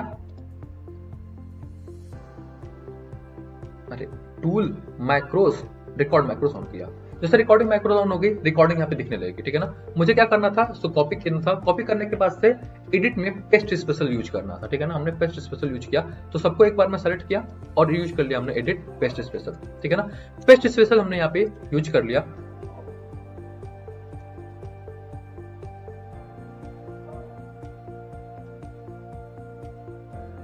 ठीक है, पेस्ट स्पेशल हमने क्या किया, मल्टीप्लाई फॉर्म से यूज किया, मल्टीप्लाई करके हमने ओके कर दिया। तो क्या हुआ, जो 5 नंबर था ना वो सब में मल्टीप्लाई हो गया, 1 में मल्टीप्लाई हो गया, 10 में मल्टीप्लाई हो गया, 15 में मल्टीप्लाई हो गया, सब क्या हो गया, वो मल्टीप्लाई चीजें कर गई, ठीक है। अब मुझे क्या करना था, जो भी नंबर्स हमने यहाँ पे मल्टीप्लाई किए उसको हम सेव करना चाहते थे, ठीक है ना। तो जो भी स्टॉप रिकॉर्डिंग हमने ऑन करी थी इसको क्या करेंगे, हम स्टॉप रिकॉर्डिंग पे क्लिक कर लेंगे, ठीक है ना। जब स्टॉप रिकॉर्डिंग पे क्लिक करेंगे तो यहाँ पे दिख जाएगा कि वो नेम से कुछ आने लगा मॉड्यूल 1 के अंदर। तो अपना मॉड्यूल डिफाइन कर लो कि हमने यहाँ पे क्या लिखा, यूज किया था, मल्टीप्लाई 5, ठीक है ना। मल्टीप्लाई 5 करके हमने यहाँ पे सेव कर दिया मॉड्यूल के अंदर। अब क्या हुआ कि मल्टीप्लाई 5 नेम से सेव हो चुका है। अगर मैं इसको सेलेक्ट करूं, ठीक है ना। सेलेक्ट करने के बाद से इस पे सीधा मैं मैक्रोस रन कर दूं, टूल मैक्रोस, और जो भी हमने यहाँ पे रन किया था रन मैक्रोस पे आए, ठीक है ना। और कहां पे गए थे, मॉड्यूल 2 पे, मल्टीप्लाई 5 को ओपन किया तो फिर से 5 मल्टीप्लाई हो जाएंगे, ठीक है ना। ओ आई थिंक लग रहा है 25 कॉपी हो गया था, 25 मल्टीप्लाई हो रहा है, ठीक है ना, ठीक है ना। टास्क वही है, ठीक है ना। फिर सेलेक्ट किया, अगर मैं फिर से इस पे सेम रन करूंगा टूल मैक्रोस पे, फिर से यहाँ पे अगर रन करूंगा तो यहाँ पे रन मैक्रोस पे मल्टीप्लाई 5 लिखा है, हो सकता है ही। अगर इस पे क्लिक करूंगा तो फिर से 25 का मल्टीप्लाई हो जाएगा, यानी 25 नंबर्स क्या हो जाएंगे, बारी बारी से मल्टीप्लाई होते चले जाएंगे, ठीक है। तो ये कमांड बार बार, ये टेक्स्ट भी कर सकते थे, आप टेक्स्ट लिखना चाहो टेक्स्ट का भी एक मैक्रोस बना सकते थे, आपकी मर्जी है, ठीक है ना। अपने के अकॉर्डिंग आप टेक्स्ट भी डिफाइन कर सकते हो, उसमें कोई इश्यूज नहीं आएंगे। अंडरस्टैंड, आई थिंक ये बहुत बेसिक सी बात है, आपको समझ आ गई होगी कि मैक्रोस बनाना है और उसको कैसे करना है, रन करना है, ठीक है। ये दो चीजें सबसे इंपॉर्टेंट थी, मैक्रोस क्रिएट करना और रन करना। तो ये समझ गया हम लोगों ने, मैक्रोस के अंदर रिकॉर्डिंग हो गई, रनिंग हो गई। अब ऑर्गेनाइजिंग समझ लेते हैं, कैसे मैक्रो को ऑर्गेनाइज करते हो, ठीक है ना। ऑर्गेनाइज करने का तरीका क्या है, ठीक है, टूल पे आओ, मैक्रोस पे आओ, मैक्रोस के बाद से ऑर्गेनाइज मैक्रोस पे आओ, बेसिक पे आओ, ठीक है ना। बेसिक पे आने के बाद से कोई भी नेम आपको ऑर्गेनाइज करनी है, ठीक है ना, कोई भी आपको मैक्रोस आपको ऑर्गेनाइज करनी है, ठीक है ना, उस पे सीधा ऑर्गेनाइजर पे आ जाओ, ठीक है। ऑर्गेनाइजर पे आने के बाद से सपोज करो आपको कुछ नई लाइब्रेरी, नया मैक्रोस क्रिएट करना था, ठीक है ना। तो आप लाइब्रेरीज पे आ जाइए, ठीक है ना। लाइब्रेरीज पे आने के बाद से एक न्यू लाइब्रेरी क्रिएट कर दीजिए, कि हमने कर दिया माई लाइब्रेरी के नेम से एक मैक्रो क्रिएट कर रहा हूँ, माई लाइब्रेरी के नेम से मैं एक मैक्रो क्रिएट कर दे रहा हूँ, ठीक है ना। माई लाइब्रेरी के नेम से आ गया, ठीक है ना, क्लोज किया। अब इस माई लाइब्रेरी के अंदर ही, जो माई लाइब्रेरी आ रहा है, ठीक है ना, स्टैंडर्ड को ड्रॉप डाउन किया, माई लाइब्रेरी के अंदर ही एक नया मॉड्यूल्स क्रिएट करना है, ठीक है ना। यहाँ पे आए, मॉड्यूल्स ऑलरेडी बना हुआ था, ठीक है ना, यहाँ पे ऑलरेडी हमने मॉड्यूल्स बना रखा था। अब माई लाइब्रेरीज के अंदर जाओ, ऑर्गेनाइजर के अंदर जाओ, ठीक है ना। मॉड्यूल्स के अंदर भी एक मॉड्यूल क्रिएट कर सकते हो, कि माई लाइब्रेरी था, एक नया मॉड्यूल क्रिएट करना है, न्यू मॉड्यूल्स उसके अंदर, मॉड्यूल 2 हो सकता है या फिर माई मॉड्यूल्स हो सकता है, ठीक है ना। ये क्या हो रहा है, ये ऑर्गेनाइज करने की बात हो रही है, यानी कि खुद का एक कस्टमाइज मॉड्यूल बना रहा हूँ, खुद का एक लाइब्रेरी बना रहा हूँ, उसके अंदर अपने सारे मैक्रोस को मैं सेव करना चाहता हूँ, कर दूंगा। डिफरेंट मैक्रोस को बना के सेव करना चाहता हूँ, कर सकता हूँ, ठीक है ना। तो आप देख सकते हो जो बेसिक मैक्रो था उसके अंदर माई लाइब्रेरी और माई मॉड्यूल के नाम से कोई चीज आ गई यहाँ पे, और यहाँ पे क्या कर सकते हो, उसको क्लोज कर देंगे। कि हमने इसको बना दिया, बनाने के बाद से मुझे कोई नया फंक्शन डिफाइन करना था उसके अंदर, ठीक है। डिफाइन करने के लिए क्या करेंगे, जस्ट फिर से कैल्क स्प्रेडशीट में ओपन कर लेता हूँ। डिफाइन करने के लिए क्या करेंगे, यहाँ पे टूल्स पे आएंगे, ठीक है, मैक्रोस पे आएंगे, ठीक है, टूल्स पे आएंगे, मैक्रोस पे आएंगे, और ऑर्गेनाइज मैक्रोस पे अगर आप जाके देखें तो बेसिक पे आएंगे। जो ये माई मॉड्यूल्स है, ठीक है ना, माई मॉड्यूल्स है, इसको मैं यहाँ पे एडिट करूं अगर, तो आपको दिखेगा कि कोड दिख गया, उसके बैकग्राउंड का कोड दिख गया कि क्या कोड यहाँ पे यूज किए गए थे। तो REM बेसिक सब मेन और एंड सब के नाम से यहाँ पे कोड्स यहाँ पे आ रहा है, ठीक है ना। अगर यहाँ पे अगर ओपन करके देखो मैक्रोस के अंदर, तो मुझे जब फंक्शंस को यूज करना है तो कैसे जब फंक्शन यूज कर सकता हूँ, ठीक है ना, कैसे एज अ फंक्शंस को हम यूज कर सकते हैं। तो यहाँ पे देखिएगा एक कोड आपको दिख रहा है, किसी भी कोड को आप एडिट करोगे आपको कोड पूरा दिख जाएगा। कह रहा है कैसे फंक्शन करें, use macro as a function के लिए मुझे चीजें डिफाइन करनी पड़ेगी। जैसे यहाँ पे दिख रहा है ना, फंक्शन डिस्प्ले पार्ट करके आप चीज डिफाइन कर रहे हैं, ठीक है ना। यहाँ पे आप देख सकते हो कि ये चीजें हैं, अपने अकॉर्डिंग बना सकते हो, कोई फंक्शन बना सकते हो, ठीक है ना। एग्जांपल के लिए मुझे ये चीज यहाँ पे बनानी है, ठीक है ना। तो मैं क्या करूंगा, यहाँ पे चीजों को राइट करना स्टार्ट करूंगा, ठीक है ना। यहाँ पे जस्ट यहाँ पे लिखा हमने फंक्शन, ठीक है ना, फंक्शन हमने यहाँ पे दे दिया फंक्शन फी का, ठीक है ना। हमने फी वैल्यू को कॉल आउट कर लिया, जो फी की जो वैल्यू थी उसको हमने कॉल आउट कर लिया कि वो हमारी कितनी है, INR 10,000 रुपीज, यानी कि 10,000 रुपीज मैं बार बार यूज करना चाहता हूं। ठीक है, एंटर किया। एंटर करने के बाद से एंड लगाऊंगा और फंक्शन कर दूंगा। ठीक है ना, बहुत बेसिक से कमांड हमने यहाँ यूज करी जो सेम आपके बुक में भी मेंशन है। ठीक है ना, फंक्शन चीजों को दिखा, ठीक है ना, सेम चीजों को कॉल आउट किया, एक नेम से कॉल आउट किया, एंड फंक्शन हमने यहाँ पे डिफाइन कर दिया। मैं काम करता हूँ ना, इसके सिंटेक्स को भी सेम तरीके से कर देता हूँ जो भी हमारे पास अभी यूज हुए थे। ठीक है ना, एंड फंक्शन कर दिया, फंक्शन फी हमने डिफाइन कर दिया। डिफाइन करने की कौन सा ऐड किया हमने, माई मॉड्यूल्स के अंदर ऐड किया है। ठीक है ना, ऐड करने के बाद से इसका क्या कर दूंगा, मैं सेव कर दूंगा। सेव करने के बाद से फाइल एंड क्लोज। ठीक है ना, यानी कि मॉड्यूल्स के अंदर हम लोगों ने एक मैक्रोस बनाया। ठीक है ना, कौन सा मैक्रोस बनाया था, हम लोगों ने बनाया था कुछ माई लाइब्रेरी के अंदर माई मॉड्यूल्स फी के नेम से बनाया था। ठीक है ना, फी फंक्शन के नेम से बनाया था। अब मैं जब चाहूँ उसको मैं रन करना चाहता हूँ, रन करने के लिए क्या करूंगा, इक्वल टू लगाऊंगा और क्या यूज कर लूंगा, फी यूज कर लूंगा। ठीक है ना, जैसे एंटर करूंगा INR 10,000 यहाँ पे लिख दिया। ठीक है, क्या हुआ कि अपने अकॉर्डिंग हमने एक फंक्शन क्रिएट कर लिया कि जहां जहां मुझे 10,000 रुपीज INR लगाने हैं डायरेक्ट मैं क्या कर सकता हूँ, इस फंक्शन को लगा सकता हूँ। ठीक है ना, तो ये था हमारे पास macros run as a function. ठीक है ना, तो फंक्शन के तरीके से काम कर सकते हैं मैक्रोज को कोड के तरीके से। कोई मैक्रो का कोड अगर आपको चेक करना है, ठीक है, मैक्रोज पे, ठीक है ना, ऑर्गेनाइज मैक्रोज पे, बेसिक पे हो सकता है कि मॉड्यूल 1 के ही स्टैंडर्ड के ही मॉड्यूल 1 के ही अगर आप जो भी चीज चलाते हैं मल्टीप्लाई 7 5 वाला ही था। ठीक है ना, इसको भी अगर आप एडिट करोगे ना तो आपको दिख जाएगा कोड इसके अंदर कि क्या कोड यहाँ पर रन किए गए थे। अंडरस्टैंड, तो आई थिंक आपको चीज समझ आ गई होगी। इतनी ही बात थी, इतनी समझनी थी इस पर्टिकुलर टॉपिक के अंदर। ठीक है, ये पूरा कंप्लीट यूनिट थी। ठीक है ना, सो अगर आपको यूनिट समझ आई हो, पसंद आई हो तो डेफिनेटली वीडियो को लाइक करिएगा, अपने फ्रेंड्स के साथ शेयर करिए। जो लोग भी एग्जाम देने वाले हैं उनके लिए बहुत बेनिफिट होने वाला है, बहुत यूजफुल होने वाला है। एक पर्टिकुलर वन शॉट के अंदर सारे टॉपिक को हमने कवर कर रखा है पूरे बोर्ड के तरीके से। ठीक है ना, अरे हाँ, लाइक सब्सक्राइब तो करते रहना, वो तो कोई दिक्कत नहीं है। एक चीज तो भूल ही गए हम लोग, ठीक है ना, वो सबसे इंपॉर्टेंट पार्ट भूल गए भाई। ठीक है ना, इंपॉर्टेंट पार्ट ये था कि थोड़े क्वेश्चंस को भी देख लेते हैं। ठीक है, क्वेश्चंस भी तो देख लेते हैं, अदरवाइज चीजें ऐसी रह जाएगी। क्वेश्चन तो सबसे इंपॉर्टेंट है। ठीक है, चलो आज क्वेश्चन की तरफ चलते हैं। ठीक है, यस, सो सीधे पीवाईक्यूज के कुछ क्वेश्चन हम करके दिखाएंगे ताकि जो हम लोगों ने पढ़ा है वो चीजें यहाँ पे मैच हो रही है कि नहीं हो रही है। सीधा प्रीवियस ईयर क्वेश्चन उठाया हम लोगों ने और इसके अकॉर्डिंग देखना स्टार्ट करते हैं। ठीक है, सबसे पहला क्वेश्चन कह रहा है कि while consolidating data a cell range can be named using option। किस तरीके से सेल रेंज डिफाइन करते हैं। बात किया था कि आप या तो डायरेक्ट मैन्युअली ले सकते हो, सेल को डिफाइन कर सकते हो, या पहले सेल का रेंज डिफाइन कर सकते हो। डिफाइन करने के लिए बताया था कि आपको टूल के अंदर, डेटा के अंदर आपको डिफाइन रेंज का ऑप्शन आ जाएगा। वो डिफाइन रेंज का ऑप्शन यहाँ पे है और उसका यूज कर सकते हो यहाँ पे। तो यार इसका क्या ऑप्शन होगा, इसका डिफाइन रेंज हो जाएगा। इजी है, पहले हमने पढ़ा था, पहला टॉपिक हमने पढ़ा था, उसके अंदर आपने इसको देख रखा है। ठीक है ना, आता है नेक्स्ट पे।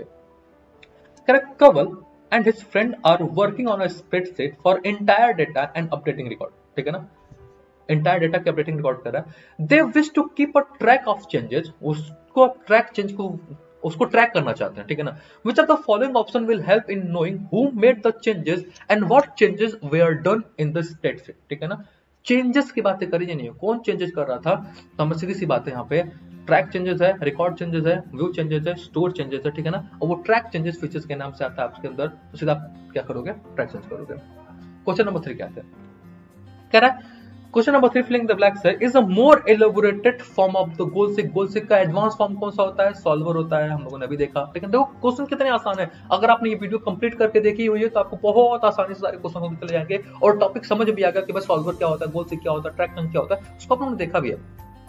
ठीक है, macro function can be written to behave as a regular function by written AI. ठीक है ना, मैक्रो फंक्शन जो होता है वो रेगुलर फंक्शन तरीके से काम करता है। कब होता है, जब उसके अंदर कुछ एड-इन्स आप डाल देते हो। ठीक है ना, कुछ एड-इन आप ऐड कर देते हो तो वो काम करना स्टार्ट कर देता है। ठीक है ना, फिर कह रहा है fifth question fill in the blank से option of a Calc help in viewing the change made to the worksheet using original and edited. ठीक है ना, क्या कह रहा है कि कौन सा ऑप्शन होता है कैल्क के अंदर, help for viewing the change, view को चेंज करता है, to made a worksheet using original, यानी किसकी बात हो रही है, ओरिजिनल एंड एडिटेड, ओरिजिनल के अंदर भी हो, एडिटेड के अंदर भी हो, दोनों के अंदर की बात हो रही हो, तो वो है हमारे पास कंपेयर डॉक्यूमेंट, ठीक है ना। कंसोलिडेट होता नहीं, रिवाइज होता नहीं है, कोलैबोरेट होता नहीं, वो क्या होता है, कंपेयर डॉक्यूमेंट होता है। किसके अंदर आता है, ये भी ट्रैक चेंज के अंदर आता है, edit, track change, compare document, ठीक है। करा इन कैल्क शेयर्ड वर्कबुक अलाउड, ठीक है ना। जो हमने शेयर्ड वर्कबुक है वो क्या करता है, अलाउ करता है, किस चीज के लिए अलाउ करता है, सेल को मर्ज करना, ठीक है, मर्ज सेल आपके ट्रैक चेंज में मिला था, कंडीशनल फॉर्मेटिंग लगाना, इंसर्टिंग पिक्चर एंड ग्राफ करना, ठीक है ना, या फिर टेक्स्ट ऐड करना। तो बहुत बेसिक सी बात है, पिक्चर्स भी ऐड कर लेते हैं, ठीक है ना, लेकिन टेक्स्ट ऐड करना बहुत आसान सा काम है शेयर्ड वर्कबुक के अंदर, ठीक है ना। तो टेक्स्ट ऐड कर सकता है, ठीक है ना। कह रहे what is the purpose of consolidating data in a spreadsheet, कई सारे सेट को मर्ज करना, बेसिक सी बात है, ब्रीफली एग्जांपल से ब्रीफ करना। क्वेश्चन 24 में पूछा हुआ है, कह रहे what is the two part of cell reference while referencing data to the other set, mouse and keyboard. Other sheet की बात कर रहा है तो कैसा होता है, माउस से होते हैं और कीबोर्ड से उसको ऐड कर सकते हैं, ठीक है ना। Explain explain 4 type of hyperlink that can be applied in a worksheet, कैसे कैसे हो सकता है, इंटरनेट के थ्रू हो सकता है, कोई लिंक दे सकते हो, ईमेल का हो सकता है, कोई डॉक्यूमेंट हो सकता है, कोई नई डॉक्यूमेंट क्रिएट कर सकते हो। 4 टाइप है, वो सारे ऑप्शंस के अंदर हाइपरलिंक के अंदर ही आए थे। कहाँ आए थे, इंसर्ट और हाइपरलिंक के अंदर, ठीक है ना। देखो कितने आसान है, वो सारा टॉपिक हमने अभी किया है, अभी करके आ रहे हैं और क्वेश्चन हमारे अटेम्प्ट आसानी से कर रहे हैं अगर ध्यान से देखा होगा वीडियो को तो, ठीक है। फिर आते हैं a statistical formula can be applied, a statistical formula can be applied to the selected array of a cell using to a selected cell of a cell using statistical formula। कहाँ पे लगाते हो, सॉल्वर में भी लगाते हो, गोलसिक में भी लगाते हो। तो सॉल्वर है नहीं यहाँ पे, गोलसिक है तो गोलसिक हो जाएगा, ठीक है ना। which of the following term refer to a cell or a range of cell that can be used in the formula, कह रहा कौन सा ऑप्शन है, तो कह रहा term refer to a cell or a range of a cell or a range of a cell that can be used in a formula। वो क्या हमारे पास है, सेल रेंज का ऑप्शन हो जाता है। बहुत आसान तरीके से आई थिंक समझ आ गया होगा कि सेल रेंज तरीके से हम क्या करते हैं, उसको यूज करते हैं। फिर से क्वेश्चन है, क्वेश्चन आप देख लेना, मैं एमसीक्यूज पे चलता हूँ। तो कह रहा है कि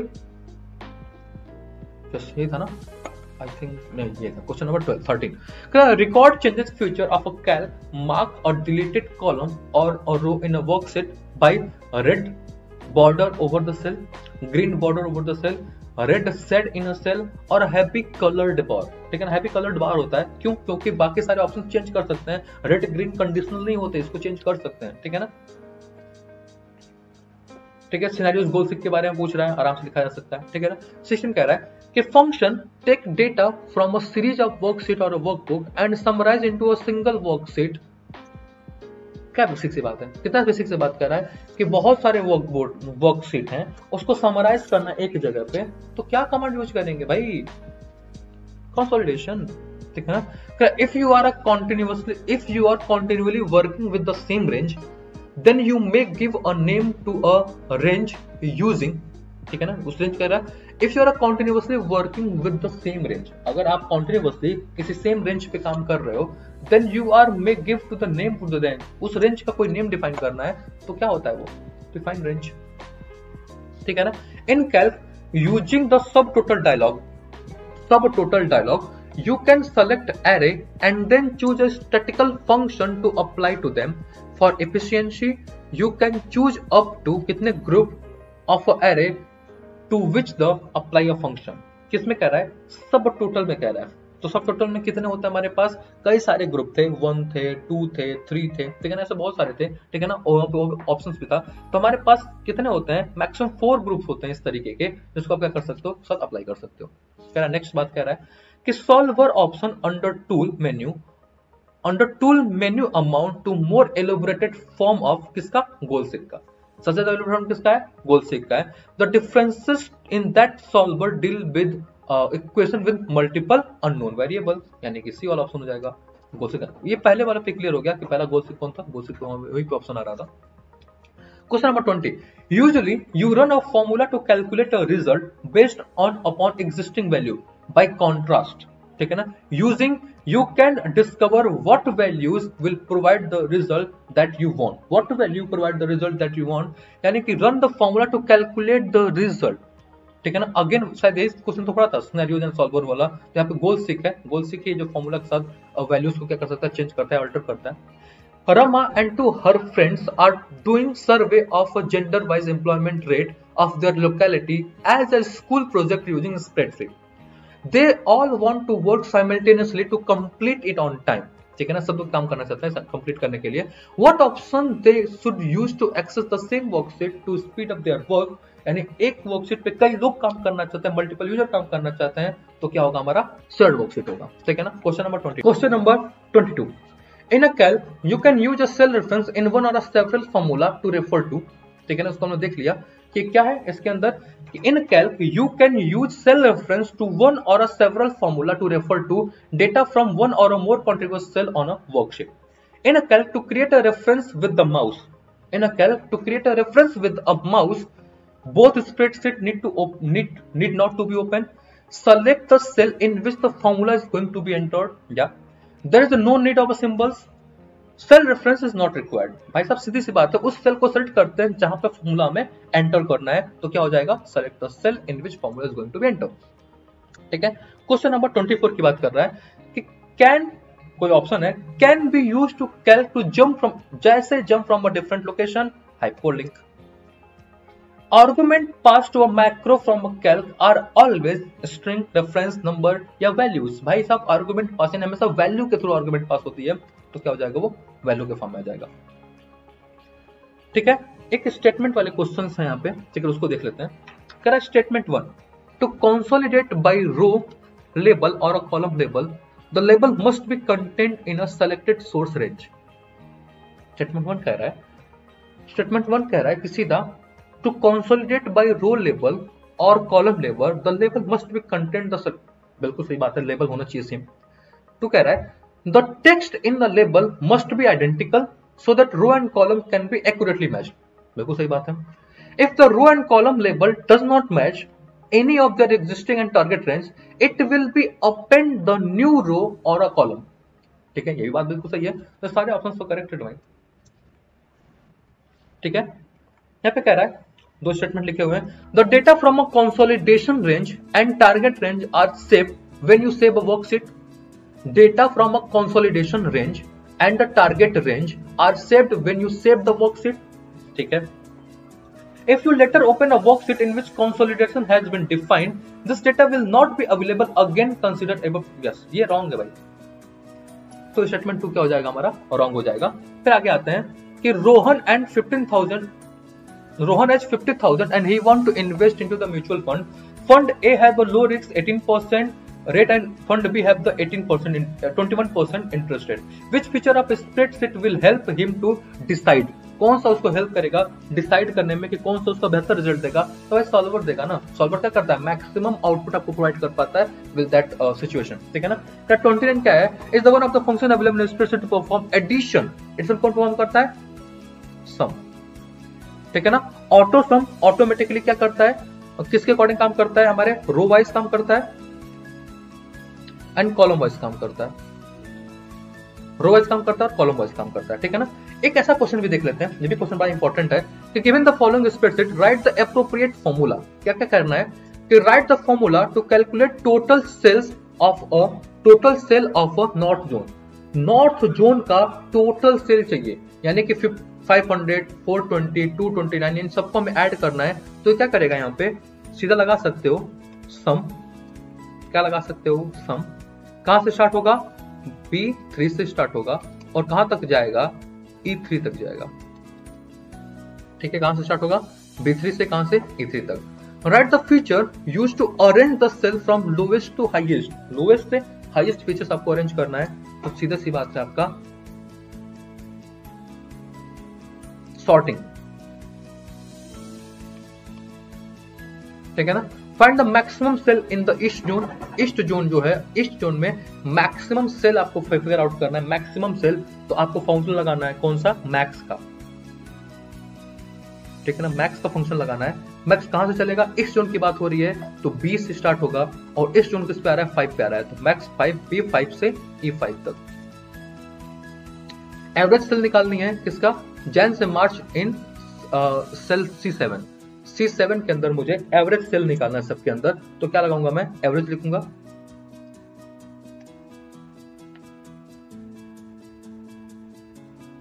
ठीक है ना। एवरेज सेल लिखा जाएगा, कहां से आएगा, B3 से B6,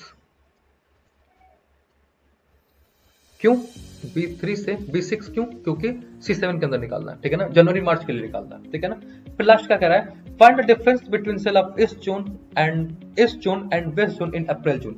अप्रैल जून में ईस्ट जून और वेस्ट जून का मुझे क्या निकालना है, डिफरेंस निकालना है, वेस्ट जून टू ईस्ट जून, यानी कि मुझे क्या है, वेस्ट जून और ईस्ट जून, यानी कि C5 टू C4, यानी यहाँ पे क्या कर देना है, C5 माइनस C4। ऐसे क्वेश्चन पूछे जाते हैं और करना बहुत आसान है, ठीक है ना, वन लाइनर है, थोड़ा सा दिमाग लगाओगे इजीली आंसर हो जाते हैं, ठीक है। तो आई थिंक ऐसे भी और भी क्वेश्चन है, इसको आप ट्राई कर सकते हो, ठीक है ना, आप ट्राई करोगे तो और भी आंसर आप कर पाओगे, ठीक है ना। तो कुछ हद तक हम लोगों ने देख लिया, ठीक है ना, इससे आपको आइडिया लग गया होगा कैसे क्वेश्चन किए जाते हैं और कैसे क्वेश्चन आपको अटेम्प्ट करने हैं, ठीक है ना। थ्योरीज हैं, कुछ बेसिक से ऑप्शन हैं, कुछ फॉर्मूलेज हैं, ये सब चीज आपको समझने पड़ेंगे, कहाँ पे कैसे किसको यूज करने आपको समझना पड़ेगा। वीडियोज देख लोगे बहुत सारी चीजें क्लियर हो जाएंगी आपकी, बहुत ज्यादा टेंशन नहीं रहेंगे, ठीक है। सो अब फाइनली इस वीडियो को पॉज करते हैं, ठीक है ना। बीच में भी हम लोगों ने लाइक सब्सक्राइब की बात करी थी, ठीक है ना, फिर से कर दे रहा हूं मैं, लाइक कर दो, सब्सक्राइब कर दो, ठीक है ना। एनसीईआरटी से रिलेटेड अपने दोस्तों को शेयर भी कर दो, ताकि जिस लोगों को भी एनसीईआरटी के लिए प्रिपरेशन करनी है इजीली कर सकते हैं। 3 सब्जेक्ट की हम बात मेनली करने वाले हैं, IT, मैथ एंड फिजिक्स की, ठीक है ना। तो यहाँ पे IT के बारे में दूसरा यूनिट था इलेक्ट्रॉनिक स्प्रेड से, बहुत जल्दी 3rd यूनिट भी ला दूंगा मैं, ठीक है ना, ताकि प्रिपरेशन आपकी बहुत आसानी से हो जाए, ठीक है ना। सो ठीक है, मिलते हैं नेक्स्ट वीडियो में, तब तक के लिए thank you so much for being over there.